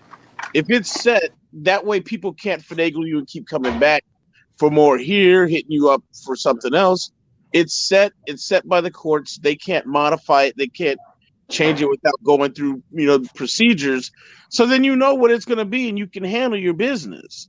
And now you don't have to deal with anything else, because it's like, all right, we got it. Now it's in writing. Now it's it's documented. But now here's the thing about it. I want to ask this. This is what I want to ask the men before I ask Jay. The same way as the women are going up there to the State House to petition for work, and all kinds of stuff for women, right? Why aren't the men going down there about the family court? Like, why aren't they having like long, drawn out marches and everything, and protests about the family court? Why aren't the men doing it? I'm just saying, if this is that bad of a deal, why aren't the men doing it? And like, don't say, and I don't want to hear no shit about, well, we made a social media space. Stop it. That's not, no. I believe something more when I see financial money being put up. At the end of the day, you have to, it all boils down to, at the end of the day, and I'm done with this shit. I'm tired of fucking talking about child support. It's dumb. At the end of the day, you have to advocate for yourself. Plain and simple. And you're right, Kev. Like, why not say, like I said, in the case of my boyfriend, it's a bill. That's all it is. It comes out of his check. It's a bill. He's still, obviously, and that's the thing too, the irony behind it is, oh, I'm paying all of this money. He still pays for other shit outside of the child support. And he's paying a good amount of child support. But if his son, now that his son is a little bit older, there's different things that come up. He's still paying on top of what he's paying. He is, but he's not legally. See, my point is that you're not legally obligated to anything outside of that amount that is established in the court. So it's a benefit for you. Now, if you want to pay, it's like your car payment. You are legally obligated in your contract or your loan to pay a certain amount every month. Now, if you want to pay extra and go above and beyond and be super dad or whatever, or super, person and pay your bill off sooner, or just throw more at it, or whatever you want, you can do that. But at least if you times get lean, you got that exact amount. It's like, my job, my salary is and it's funny you say that because that's what he did. He actually started paying. Now when he started making more money, he's like, oh fuck it, you know what? I'm about to put another 100 on here, another 100. Basically, feast or famine. So it's like now that he's feast, at the level of feasting, he's like, oh, let me put some extra on this bill because if times get hard, they're not gonna try to come after me because there's already extra money sitting there. Yeah, and if times do get hard and you can't pay that extra you've been paying, and you have to fall back, no one can go, you were paying 500, now you want to go back to 400. Well, yeah, that's what we legally, contractually agreed to. That's all my obligation was this exact amount. It's like student loans. And to go to BMT's point, people always talk about this, but again, where's the advocacy? Men go on and on for days and days, all post-Facebook sad about this bullshit with the child support. Oh, woe is us. In the grand scheme of things, it's not even that much. The ones that talk the loudest are the ones that are paying $25 a week. But if the court system is so jacked, why aren't we, every time we have local politicians running for office, why ain't somebody standing up saying, what you going to do about changing the child support system or family court system to favor men in this country? Nobody says that to none of our politicians. You have to advocate for yourself. That's why I said you have to advocate for yourself. You have the opportunity to go to court just like everybody else and plead your case. Or get the people in office that will address the issue and make the systems fairer to men if you think it's so unfair. Bitching about it on, your YouTube or your OnlyFans or whatever you got ain't gonna get shit done. Let me ask Citizen Lou. Lou, you there? Now, we hear the women. When I brought up the women divestment, I brought up the women's suffrage movement to, in a sense, divest from one system into acquiescing into another system. Is that something that the men have done, the divestment, or what kind of divestment are men looking at? Lou, are you there? I don't think he's there. What about you? What about you, Kev? Are men truly divesting or trying to build a better equity, or no? Like, what's honestly the end game? No, right now it seems to me, and this is why you don't see me floating around in the spaces anymore, like back in the day, because it's just the same circular arguments and bitching and moaning about shit that ain't getting done. When people have had ample, now it's all out there, right? We've all had hundreds, thousands of panels and videos being done about all these same issues, and yet none of people complaining that the same actors, you don't see them. None of them have run for office. None of them have petitioned their politicians or lawmakers to address issues. No one's going to the courts demanding change. No one's electing judges that could aid their cause. No one's being proactive in setting their own caps and being getting out their head. The information's out there. It's like, damn, what more do you want? You just want they just need Jesus to fall from the sky and change the world for you, and it's not going to happen unless you actually do something about it. Yeah, here's the thing about it. Hey, BMT, what's up? You there, bro? Yeah, now I can hear you, bro. Oh, my bad. I was asking what they say that the women are divested. Well, what honestly is the plan for the men to acquiesce to better their chances since they're fed up?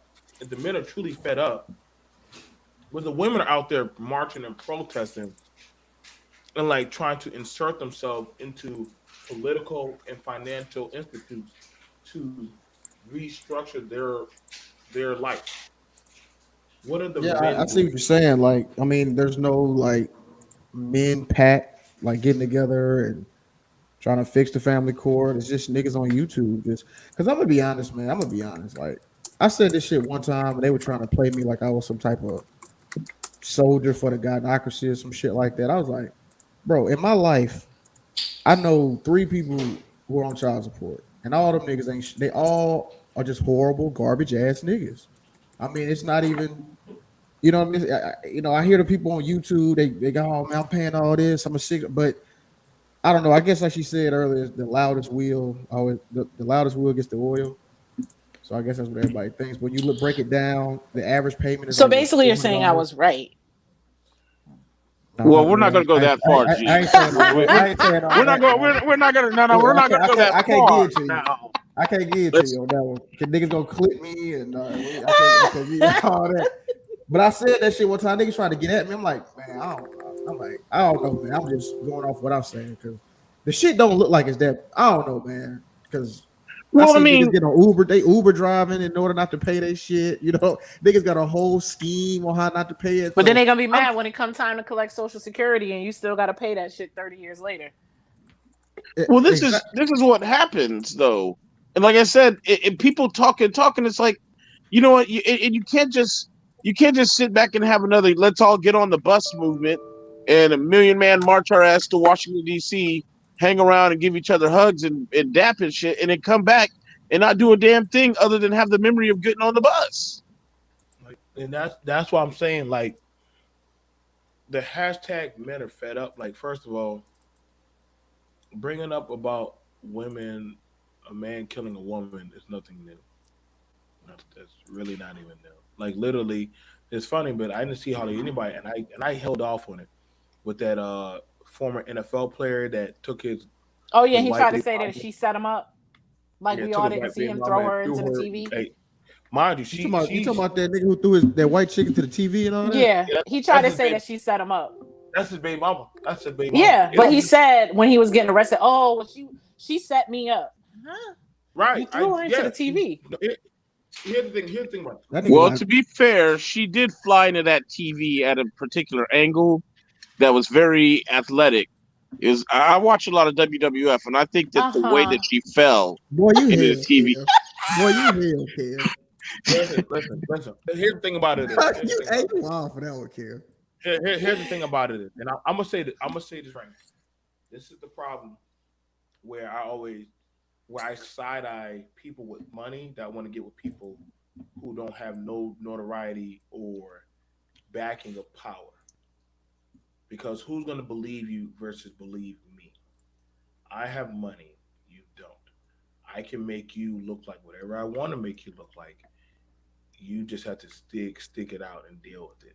If I want to Which is say you're probably why she pretty, had the camera set up in the first place, because I'm sure that is not the first time you that he gotta did it. learn to play the game. It happens with people in relationships. Learn to play the game. Like this is why they record. Some people record you when you want to get real loose with your mouth. They say, "Oh, okay, oh, word." And so, how do you feel about Lou? Lou's a bitch ass motherfucking nigga. I never fuck with him. He's always been that blah blah blah blah Well, blah. that's another thing, Joe, that gets me, that how people ain't learned in the modern world. Here we are, year 2021, year of our Lord, and folks ain't learned yet that everything is being recorded. You need to be acting and understanding that you are being recorded 24/7 by somebody somewhere, and it's somebody's getting it on documentation.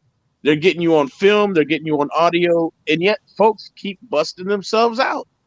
They Hey, I keep say hey, getting I caught. I hey, say that all the time. We're at the point in this world where I pretty much assume every time I leave my house, hell, and probably even in my house, I pretty much assume that I'm always on camera. Like, nah, that's facts. Hey, Miss J said something. One of the niggas I was telling you about who was a garbage nigga.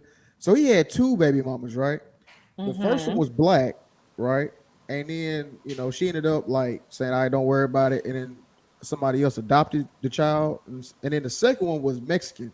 and she put that nigga through hell. I don't bro. know why y'all keep Oh giving my smoke God. to black women because it Hey, really she be these put that white chicks and Hey, these. she put that nigga through. I hate to say it, y'all got all the smoke for black chicks, but listen, Becky will go down to the child support court in a second. No, but But she we got that nigga. expect that because She got we, that nigga driver's as license. black women, we expect y'all to have grown up in the same broke ass environment we did. So y'all shouldn't be trying to put us through the ringer. It'd be Becky that be right down there Monday morning. This is why She kicked you out on Sunday. Monday morning at 9 a.m. She out there filing that paperwork. Well, Becky is used to a certain quality of life. We understand this. She's white. They used to a certain, but black folks, we should understand that we all poor. So we should recognize and respect that. Right. And I think black women as a whole, just again, in general, I don't want anyone getting in their feelings. In general, I didn't say all, just in general. I feel black women are willing to give you another chance or give you a chance to like work it out. You know what I'm saying? Like, more Well, so. part of that is She ain't because of lied the about thick that. six that I packed, but the other half, I remember a black woman, the last black woman I dated, man, she used to let me ride her car. I ain't have a job and shit. now. I was bumming it up. Here's the thing about it. I'm good now, but that was like back in the day. No, that's fine. That's fine. Now, here's the thing. That's fine, but don't worry. I had my struggle issue, and listen, I listen. I told people. That's why I didn't mind doing a stream. I said, yo, I purposely used to go after bum mentality people because it was easier to move along throughout the society. You know what I'm saying? But if I But wanted to do I feel like better, when I got a job, she didn't like me as much anymore, though. You know what I mean? I think that was. I hate to say it like that, but it does feel that way, don't it? when I was a bum, it was all good. But then when I got a job, she just It do feel that way I'm gonna tell you. Let me explain. successful. I'm going to explain that for you. I'm explaining that for you. Dr. Joe, Dr. BMT is on the case. Yeah, let's get it. He Yeah, has let's an get it. explanation. Let's get it. Break it down for us, brother. Break it down. So what happens is this, and what happens is what you was going through is broke nigga psychosis, whereas to she was the go-to for a lot of your situation, i.e., you needed transportation, you had to go to her, baby. I need the car, food, all that stuff. But the minute you started showing some moral of independence, of i.e., job, i.e., you were building up your mentality frame of, hey, I don't need you for that. I got my own money. Hold up, nigga. But I was doing X, Y, and Z for that. Why aren't you coming to me for that? Well, I got my own job and I can go get, you know what I'm saying? Well, if you got your own job and you talking that shit, you can get the fuck out. Because you don't technically need her. That would be the same talking points that these niggas on YouTube are using about when they hear that I want to get that broke bitch. Because the minute that And what broke did I bitch say at the start, beginning of the the minute the show? broke bitch, And what did I say at the beginning of the show? A lot of women don't need the assistance of a man, and men are disgruntled. you know what I'm saying? So the minute Lou and you and Kev started showing that, hey, I'm not dependent on you. Like I can go get me a Buick or a car. I can go get to work. You know what I'm saying? You started showing that you were recreating your own system rather than have to be dependent on just her system. And so what happens is, here's what happens. Back then. Joe, you got super chat. Oh, thank you, dear. Thank you. Kareem says, shout out to you, dear. Oh my God, that guy on your panel is so funny. Had to get you a super chat. Thank you so much. He was talking about when you said, Lou, when you was talking about who said the WWE? I don't know. Was that Kev or Lou? Yeah, that's Kev. That's definitely Kev. She was talking about the comment before that. She was talking about that when he said that the way she fell into the TV was a WWE. Well, it's true. I mean, y'all was asking about how y'all was asking about y'all were commenting how she had the camera already set up. That's because she was practicing her falls in that She was trying to get the right angle, the camera angles to get it so that she knew she was going to be on TMZ. She said all bullshit aside, don't listen to Kev. But all bullshit aside, it's because that wasn't his on some real shit. And Kev is part-time troll, but on some real shit, she had the camera set up because that wasn't the first time he beat on her. When I was in an abusive relationship, the first time, the second time it happened, By the third and fourth time when he was getting riled up, I used to try to record it. I used to hide my phone somewhere and try to record it.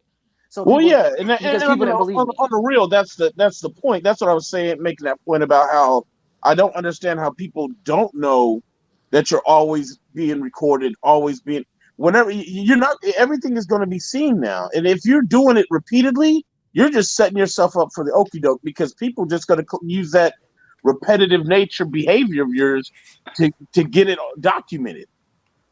Because you damn sure I'm going to set up cameras all over. If you get into it with me every other day, and people don't. I mean, look at Johnny Depp to take it to a white people perspective. Everybody said he was abusing what's her name, Amber Heard. They went to court. He lost his whole roles in the Harry Potter movies and all that. And then in the court case, he showed up with all these videos and stuff, and people and witnesses and audio. And now it comes to turn out she was abusing the shit out of him. I think the thing about it is here, and the thing about it I try to tell people is this. When you're used to a certain volatile environment, you start to learn the other person's mannerism, behavior. And this is the thing about it, and this is why I say like certain people like everything's sweet in cookies and candy when Jay agrees to go meet up with Lou and y'all all fine and stuff. But then all of a sudden, Lou starts dropping off his clothes at Jay's house. And then all of a sudden, she starts learning more of his mannerism. Like this nigga sleeps on the couch and farts in his sleep and eats. And, after he finished watching goddamn Little House on the Prairie, he want to fuck. Like some shit like Jay, that. you got a PlayStation over there? No. Oh, fuck. Well, I ain't going to be over Don't there. worry. When you start seeing that PlayStation hooked up to your TV, Jay, you already know. No, I do not. I'll bring that PlayStation. I'll hook that motherfucker up while you at work. That's how it works. It's the. I will say this though, like I said, I don't know if you heard me earlier. I said my boyfriend is been traveling for work for a few months. His car is still at my house. I guess he trusts me with his car. It is just here parked. So yeah, he's still. His car is there, but he took the PlayStation with him. He don't play PlayStation. Oh, okay. I'm about to say. The car is more valuable though. Shit. No, not to a Negro. I don't know. True. Fair my point. Air Jordan 2019 Retro 11s and my PlayStation got to go with me. Kev, you got to stop, Kev. Kev, you got to stop. But here's the thing about it. Like, this is why I said when it comes to the divestment piece for the women, the women didn't really go nowhere. They probably are more vocal than the men are, but they're not going anywhere because they're still right there. Like literally, they're still having your kids. They're still out there, right there, walking the street, acquisition for, hey man, like stop shooting us or shit like that. Yeah, but I just think the pressure to be in a relationship with a man is not as much as it was in the past. Well, back then. Okay, so we had different levels. You had it where 1, forced relationship. 2, they were organized relationship. 3, you're gonna marry me, and that way I can get you a house, an apartment. You have some kids. In other words, the women didn't have no access. Now we're at another tier now, right? The next tier is now the arc where the women are like, wait, I want a man, but I don't need a man.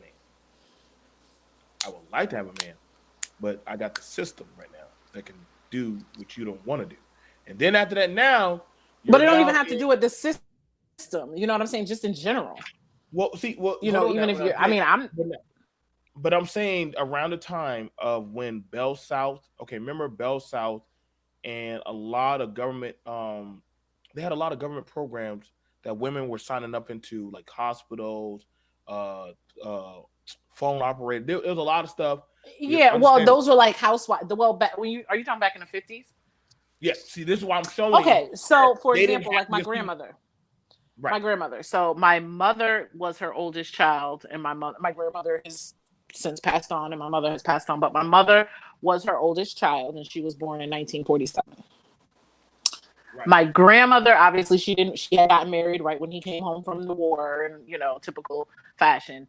And they had 4 kids, and she went to work, I think, in the 60s, and it was like how the job she got, like you said, it was like something like that, like typing on a typewriter or a phone operator or something like that, and it was like part-time, and they called it housewives hours. Right. So it was from like 10 to 3 or something. So and mind you, that was enough time for them to get home, cook dinner. Like they were still like, but nowadays they're punching out. Like now you went into the '90s where you started seeing them going to Walmart, Kmart, Sears, and different other type of what would you consider what those would be called considered the department era, the big boom of the Department stores they were working at. I mean, it was kind of the same Well, thing, the like big box department like stores. Macy's, your right. Macy's So and stuff like you that. started Yeah. seeing that where now it was like, holy crap, like the men were still running it, but then after a while, going into the thousands, I don't know what happened, but the women just ramped it up. I mean, that And was I would say the 80s, because like my mother had always worked. My entire childhood, my mother worked. Yeah. We know that they always work, but here's the thing about it: like, it's not taken from the women didn't always work.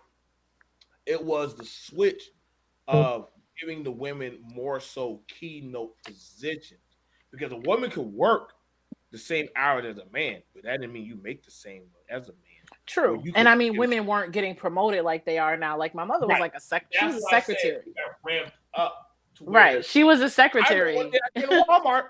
When the hell did all these women start? I went one day. I went to Walmart. That's it too, Gene. The quality of life for women has changed because, like you said, when you're talking about that 1950s, sort of, nuclear family type world that people are living in, that Norman Rockwell, even when women worked, it was like as secretaries and typists. But now we went to a position in sort of the 80s and 90s where you had to have a 2-income household for a while for a lot of people, or they had the capability. And now women are working, they're not working like secondary jobs to supplement home income. They are either 50% shares in the housing budget, or they're If the not more. breadwinners. Right. If not more. I mean, And the that was my jobs whole that they point in the have beginning as well. are In the across new age of working remote, everything from not it's not just teachers, they're professionals, architects, dentists, doctors, I can everything. tell you that most of my friends that I know, friends and close associates that I know, make more than their significant others. What they look like? Who you got some names? Now let me go over to Lou. Lou, you were saying something. And when You I were say going. more than their significant others, I'm talking people that are making 50K and up. I'm not saying, he makes $10 an hour, she makes $12 an hour, and they think they're a power couple. I'm talking folks that are in like the 50,000 up, like, you know what I'm saying, up. Yeah. You got some Bumble profiles I can look at. Hang on, guys. Let me get it over to Lou. Because what's up? the thing about it, Lou, I would say you're in the digital era now. Shout out to Art and Style. Always bam. Always good to have you, bro. T Black. You're in the digital phase where back then that was a small minute group. I would Mm-hmm. call that you can stay at home and work. Right. Right. And make money. Only one person I ever knew back then that was doing that was it was a guy that it was a stock market. It was a stock market broker. Is And somebody frying some sausage? No, that's my girl. Yeah. Joe, are you frying up some Vienna sausages, Joe? No, that's my girl. She cooking some stuff up right so now. Oh, okay. so But the stock market broker, he would be at home and literally I'm like my dad thought he was a bum. But my dad be getting up at 5 o'clock and the guy would still be in his house. You might see him come outside to go to the mailbox and stuff like that. But I'm like, I thought he sold drugs. I said he has a nice car. He has X, Y, and Z. How the hell he's oh, I work at home. I work from home. My Wait a minute. dad didn't understand, Joe. Let me tell you, back when he was alive, in my early 20s, I had a job where I worked from home. I was an editor. And what I used to do is I used to edit these, like secret shoppers, these secret shopper programs where this company would have secret shoppers go to like Auntie Anne's and Taco Bell and car dealerships and stuff. And those people would go, they'd go through the whole, experience, and then they would go back and they would have to type in like basically a report on that business and, their experience. And my job was to edit those before they got to the main companies as those reports so that they, basically when I say edit, I mean like clean up, change the grammar around so it didn't sound, like not everybody is a great writer or whatever. Some people just wrote like they talk and it would sound terrible or they use profanity or whatever. So I clean it up and do whatever. And I got paid based on the account. You'd get like, say, 75 cents for each one you did for like a company like Macy's, or you get 25 cents for every. Was that Mechanical Turk? Huh? Mechanical Turk? No, it was a local company here.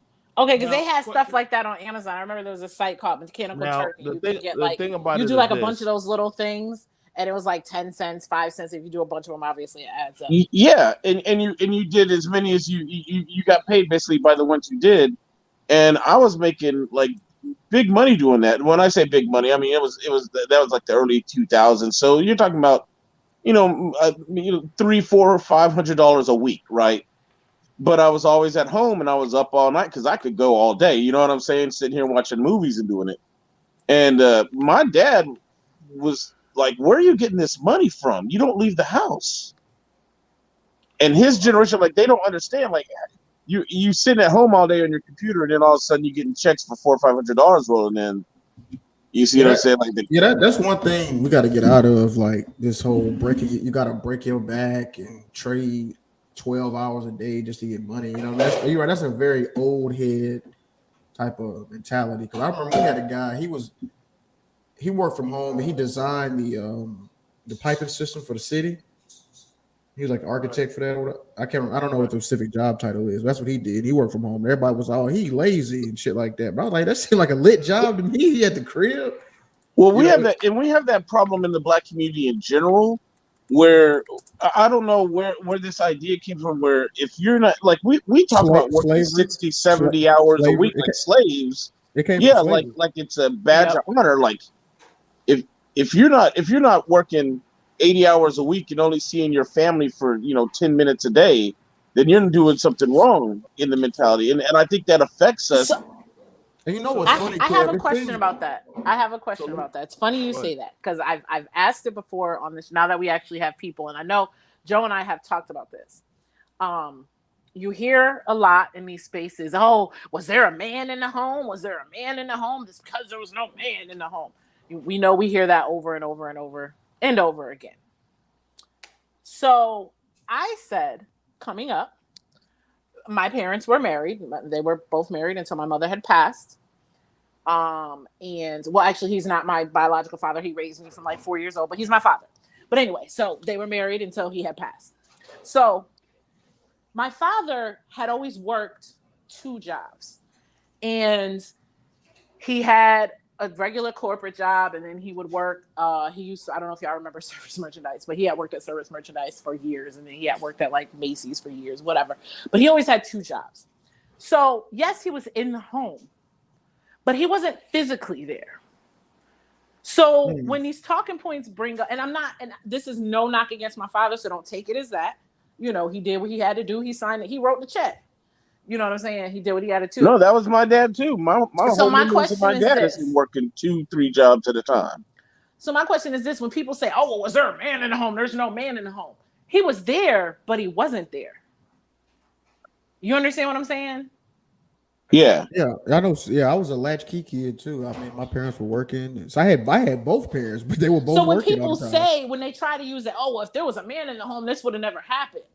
Well, if said man in the home don't come home until 9-10 o'clock at night, and then get up at 6 o'clock the next morning and do it all over again, I mean, are they really quote unquote in the home the way you that it's measured?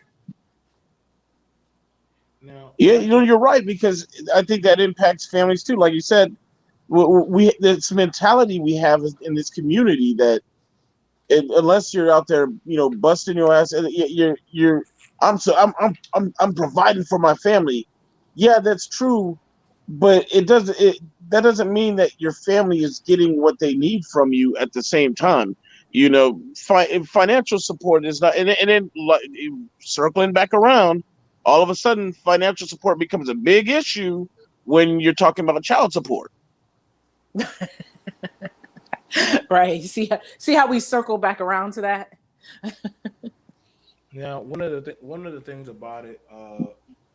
One of the things about it. Shout out to everyone that's coming in, interacting. Um, this is why you're having a certain degree of men that are fed up because they don't feel like, damn, I can't keep up with the times, and I'm not feeling that component. I'm needed. People like to feel needed, and Oh, so absolutely. it gives them a drive to hear somebody uh it's just one of those things where what I'm saying, well, if the man had been there, but a lot of the men that I know that do work are at work. They're never home. So the woman is predominantly running the home because the man's not home. But now we're in a different lingo now where both parents spend more time away and nobody's really with the kid. Now some people say, well, then the woman needs to come back home. Listen, y'all, we're too far past Not when rent costs $2,000 a month. like literally, like exactly, like we're too far past that. I mean, y'all said, well, then does she need to stop? I hate when y'all have these disingenuous conversations of like leveling down your lifestyle, so just so that way you can feel an ego boost of Oh somebody actually. yeah, you're Hold on, right, let Joe, because me the finish. argument is Kev, let me finish. mama needs to come back in the home, but why can't daddy come back in the home? What if mama makes more than daddy? But then men Well, can't handle that Oh, ego, right. that hit Oh, to Yeah, their ego, that because they're not. oh yeah. yeah, because then Absolutely. shit, you live under my house, nigga, and it's gonna. I mean, that's. I mean, Yeah, and, well, I well, mean, it's true. I don't want any man If to go and you do ain't that Chief bullshit. Keef under your own tent, that's how all of a sudden people get in their feelings. Like, when I mean, a man is capable of raising his kids and cooking dinner and taking care of the house too. But we have that gender role in our society where men don't feel like they're men if they're at home ironing clothes while their wife is out, closing deals. I mean, well, that's what okay. it just seems like to me when I talk to people. So what? Okay, so because one, the family court is not going nowhere. We already broke through that hashtag. We already broke through the. I don't believe men are truly fed up. I think men are just because every man is born into a different society era where to you it's bad, to them it's normal. To you, you might say, well, if I was always born into this environment, then really it never really free did anything. I do want you to know I only got 6 minutes because it's about to be 2 hours. Um, but holistically, let's talk a point about like, well, now men are getting tired and fed up and killing their wives.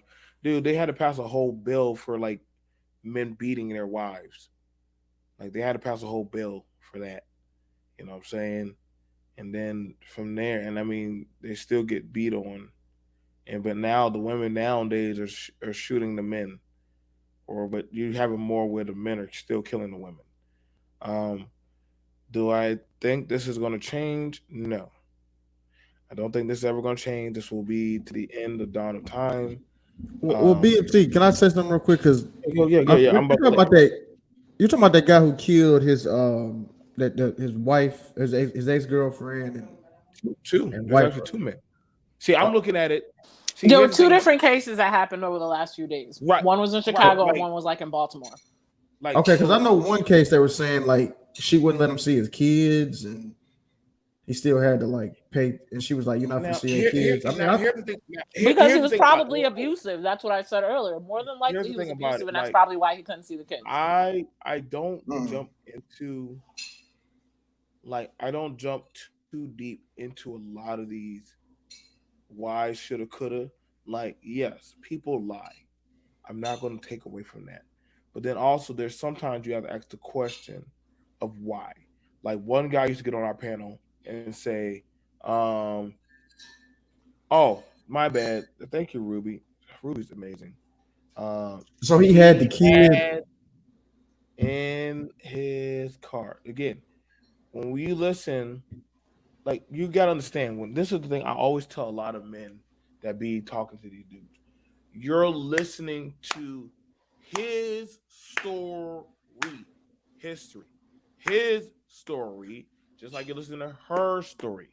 But then you're not actually hearing the story, the actual story.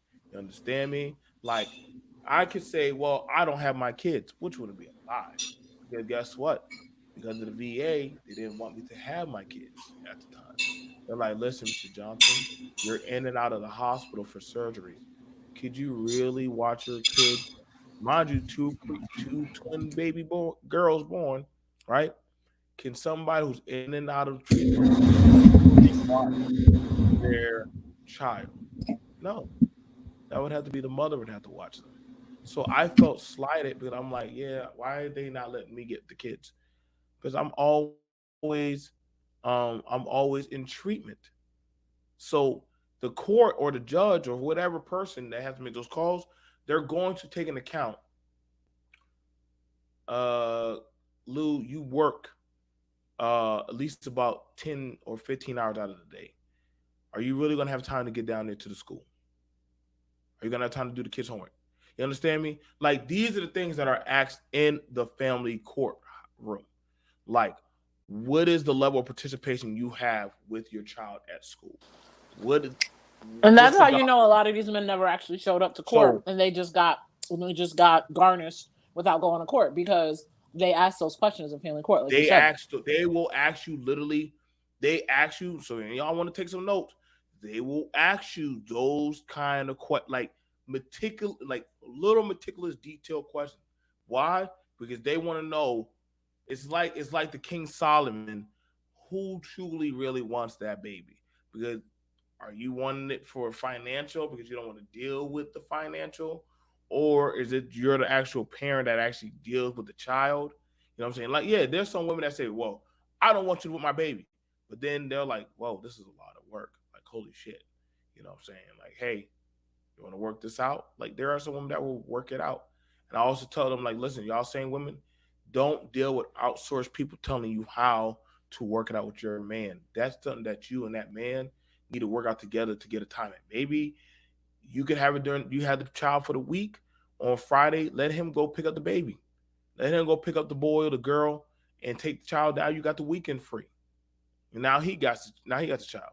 So he has all week to work and get his check on Friday. And you had the child for the whole week and you get the child. I did a live. I did a live with on my channel. Jay was there in the chat. People were literally coming. It was like clockwork. They were coming to Walmart to do meetups. Actually, Walmart is one of the biggest meetup spots to pick up kids.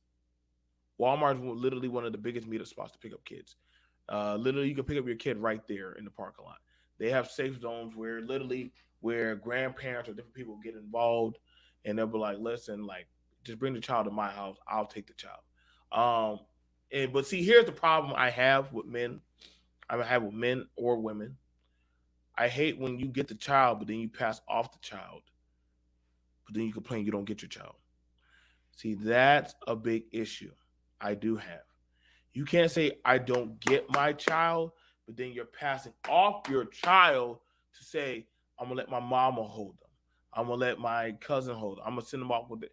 No, that's your time to build with that child, not to pass them off. So when you're doing that, then why do you even need custody of that kid? And that's literally what I would say to anybody. Like, why do you need custody of that kid if literally you're not even planning on spending time with that kid? Just let the kid stay with the other parent. You just pay your money. That's just being fair. Just pay your $300, whatever, and then call it a day. You know. Let's go ahead and wrap it up. Who would like to go? Oh, I gotta go, man. It's been good talk, man. I'll get up with y'all the next one, man. Thank Peace. you, Lou. Next person. Bro, speak. Has he said anything? He just popped on. He could talk. I said next person. Anybody can go and speak. Hey, how y'all doing? I'm sorry I came so late, but yeah. Yeah, but I think what it is like everybody talk about this traditional home. Everybody is like they want the man to be traditional, they want the woman to be traditional, but the today's world, the economics don't even allow that. Both people gonna have to be working, and from what from what I'm gathering, the women are like, if I still got to go to work and still got to come home and do all these gender role that I'm supposed to be assigned, then why am I gonna do that? It's just. And I was looking at a study that the funniest thing is everybody's okay with the woman being modern. She go to work and do all the other stuff. They're okay with that.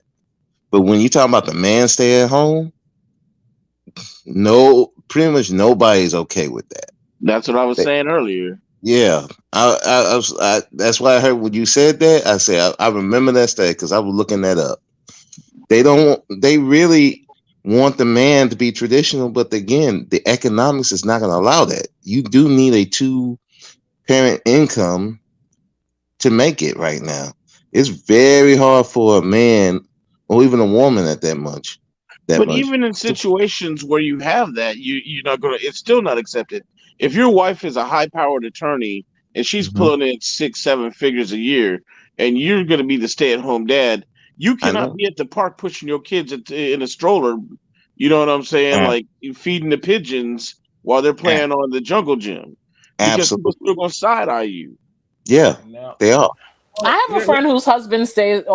He doesn't now because the son is older. But I had a friend whose husband wasn't working and was staying home Yeah, with their kid. yeah, No, But like but then when see, the we, son, see when how the we, kid even got we, how you we, older, said kn- that, like our society looks at it as that phrasing that you used. I know you didn't mean it that way, but her husband wasn't working, and that's it. It has a connotation that there's something wrong with you if you're like men get in our heads. So for some strange reason, men have this attitude that like if a man is at home not producing, yeah. then there's something up with that dude. You see He, what I mean? Like he's either a bum or a oh, bro, I mean, homosexual. I didn't mean it let like me that. I know what you're saying. let me I let, did let not me mean it like let that. me chop that. Let me chop at that real quick.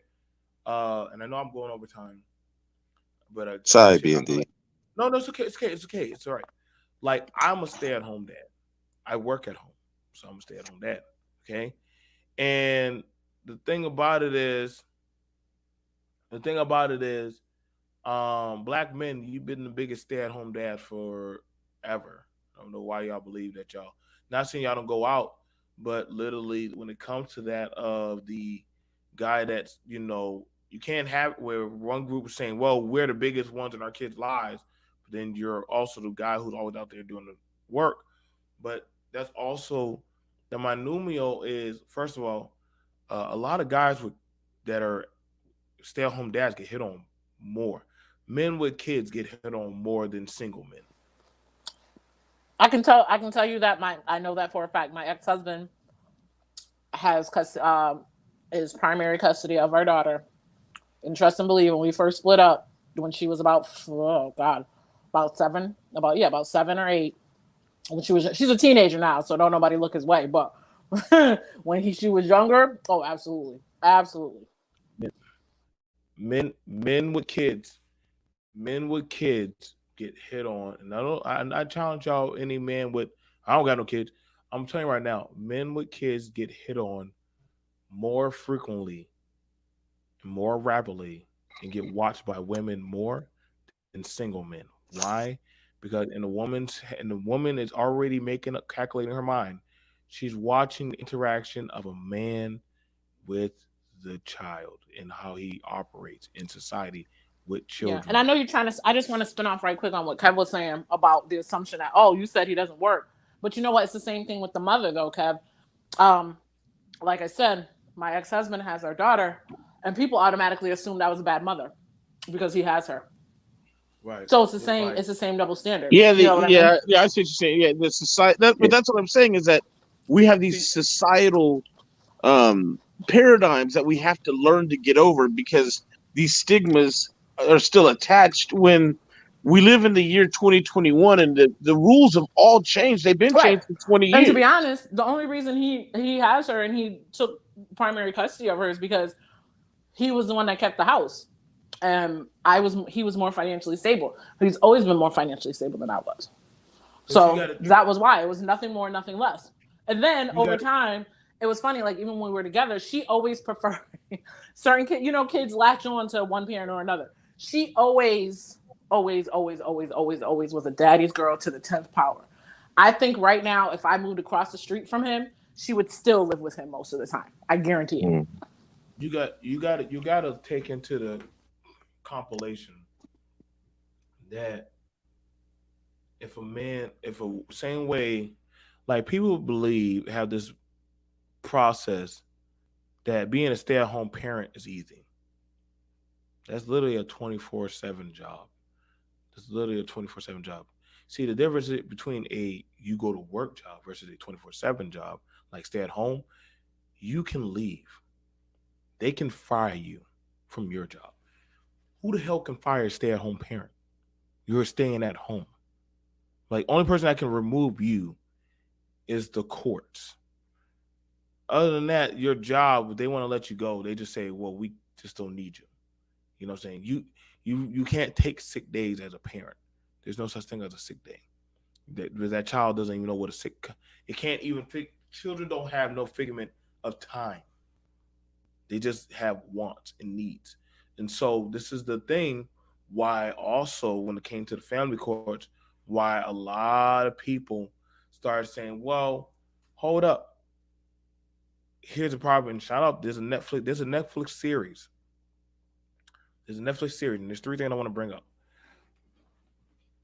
We hear a lot of men say that they want their wives to go back at home and be housewives.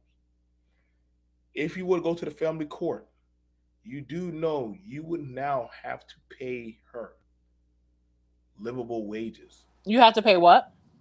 You have to pay her livable wages. If she's not staying with you. Now, I want you to understand it. Now, people say, wait, what? Why? She wasn't working. Hold up, bro. She was. While you were at work, she was at home providing a service, right, to take care of the kids and the home and also your lifestyle. Same way, and I'll use a reference. Tawanda Braxton, y'all know the Braxton family values, Yeah. right? Tawanda husband quit his job as a school teacher to raise their two kids, right? Now, granted, I don't know. She wanted to go out there on the road and do X, Y, and Z. He's like, don't do that. Stay at home with us. So guess what? He got a divorce. And she said, I want the kids. He's like, wow. You I've been to the schools. I've been there. They know who I am more than you. We don't know when we're going to see you. They know they can call on me. So in doing that, she ended up having to pay for the child. But the thing about it was she also has to pay for spousal support because guess what? He was depending on her income. See, this is why I say a lot of men don't truly understand when you're telling your other person, you're telling another adult to stop their life cycle of being able to garnish and bring in wages. Understand me? Because not having a job it's just like not having credit. So when you go out there to go get a job, this is why I say a lot of these people are stupid and dumb. When you tell people, and I want you young ladies to hear this, and you young men, Stop telling your other mate you don't want them to work because you're making it harder for you. Because then what happens is when you do need them to work, they can't really get the best potential job because they have no field experience. We've seen to find this out. There's a Netflix series called The Housekeeper. There was a woman coming out of an abusive relationship. The Maid. The The Maid. maid, I excuse me, just the got maid. finished watching it. Yeah, it was interesting. Right. But literally that's how it worked. She came out of she had to just grab her kid and run and pick up a job as a housekeeper and everything. Now everybody's like, well, why don't she just go ahead and go get the goddamn regular money? Like, dude, like she had no real work experience, but just know how to clean. This is why nowadays, this is why you're getting it where one, a lot of these younger boys are watching their mother struggle. So they rather say, listen, they've never seen their mother or their parent actually live. Struggling to get by and living to get by are two different things. Mm, Struggling to get by and living are two different things. Brother Speak, you spoke about how your mother had it when she had to raise y'all and it wasn't easy.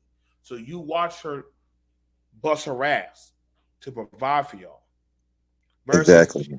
she could have had the help. So it's kind of a paradox hard for you to have a vitriol for black women, but you're like, wait, then I would have to account for the woman that sacrificed her time for me. Absolutely.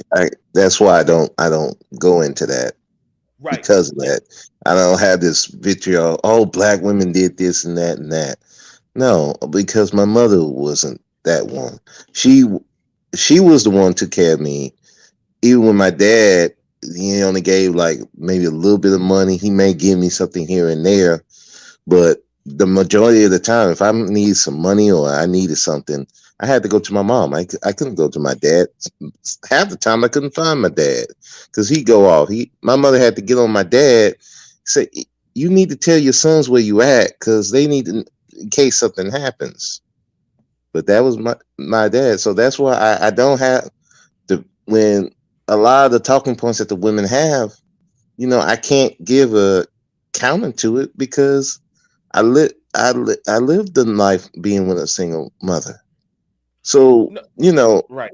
that's why I don't have the vitriol for single mothers like that. Now I have the only vitriol I have is for single mothers who don't do what they need to do for the child. That's my Right. vitriol toward them. And I don't like what And I then, don't like is when they get grouped in to the mothers who are all doing what they're supposed to do and doing the best they can.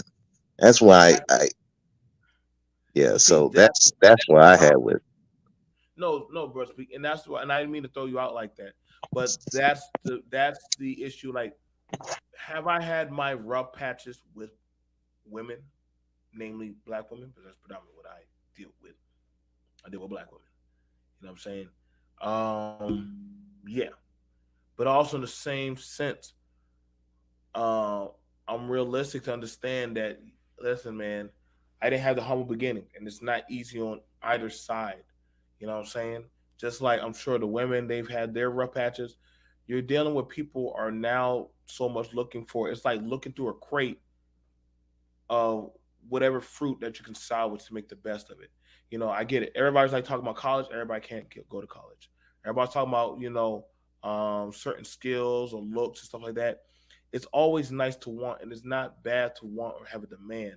But I live in real world. I live in the real world. I live in what be what happy that make it work that comes on your plate. And the problem that we're seeing right now is definitely the certain you have men that are fed up and men are just suck it up. There's the men that are fed up versus the men that suck it up.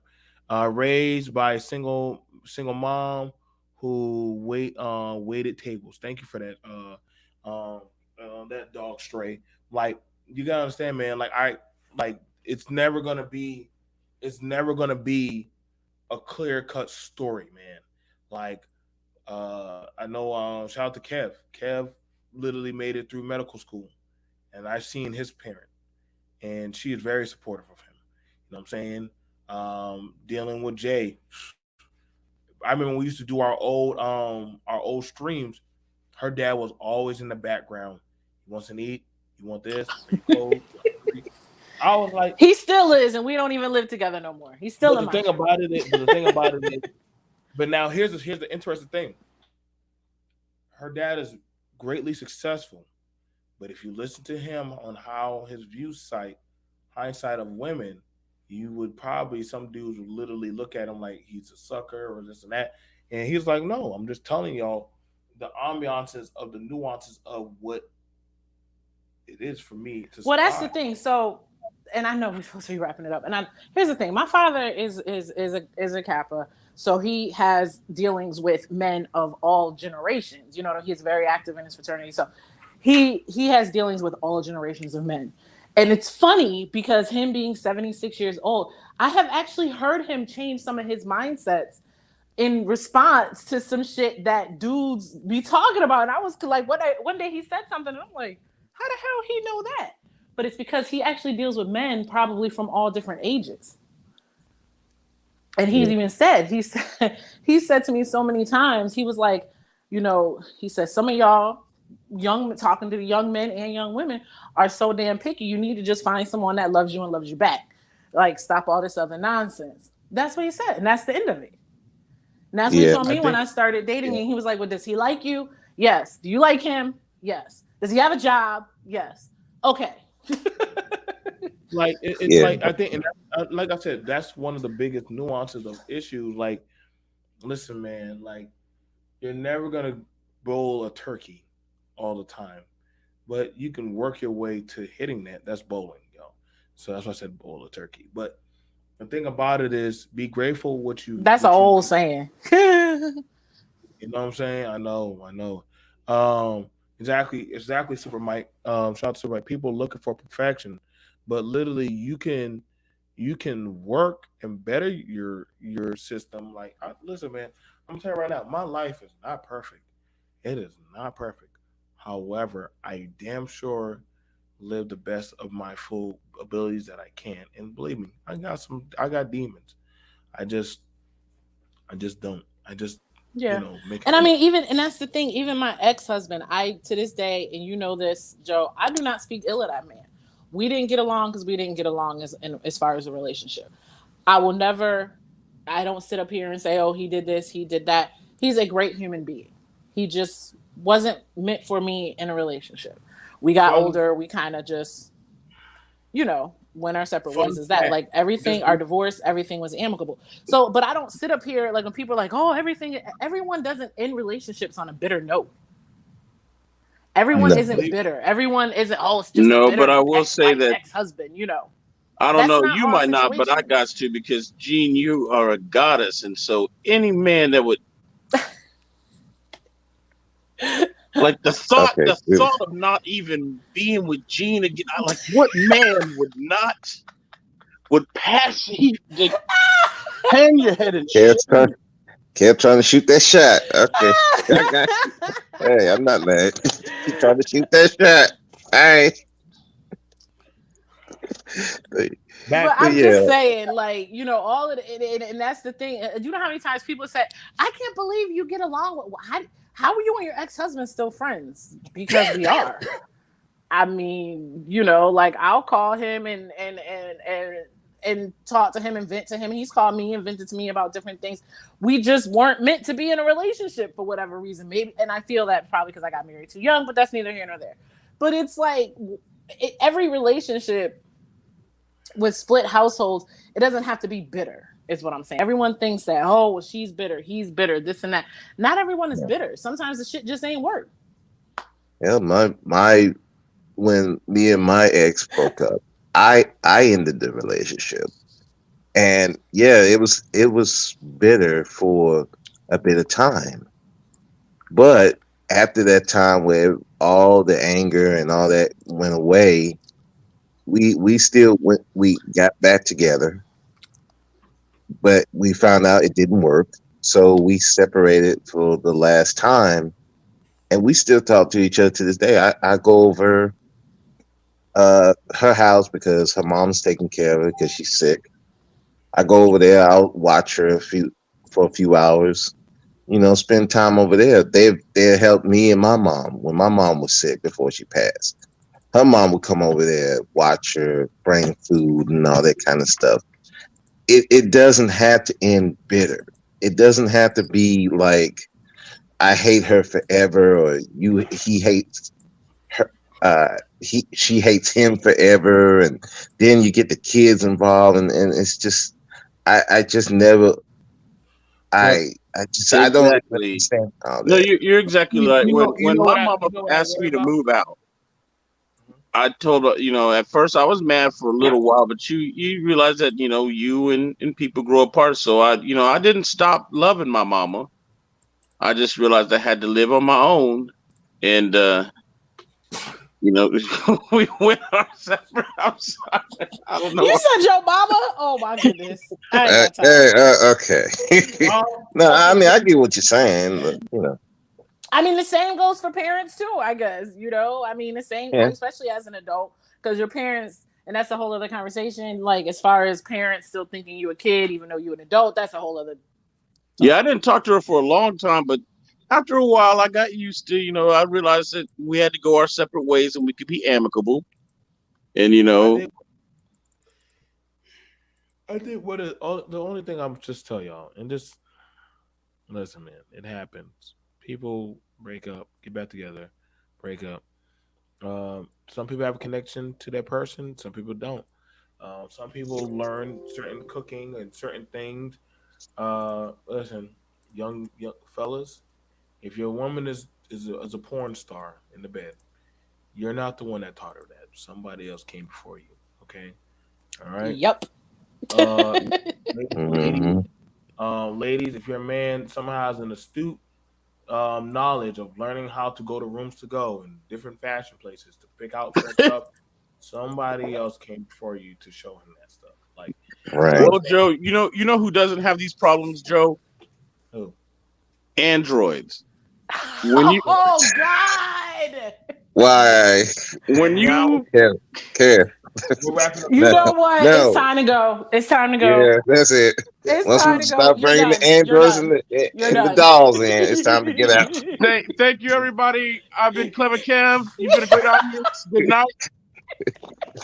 Love you, Seattle.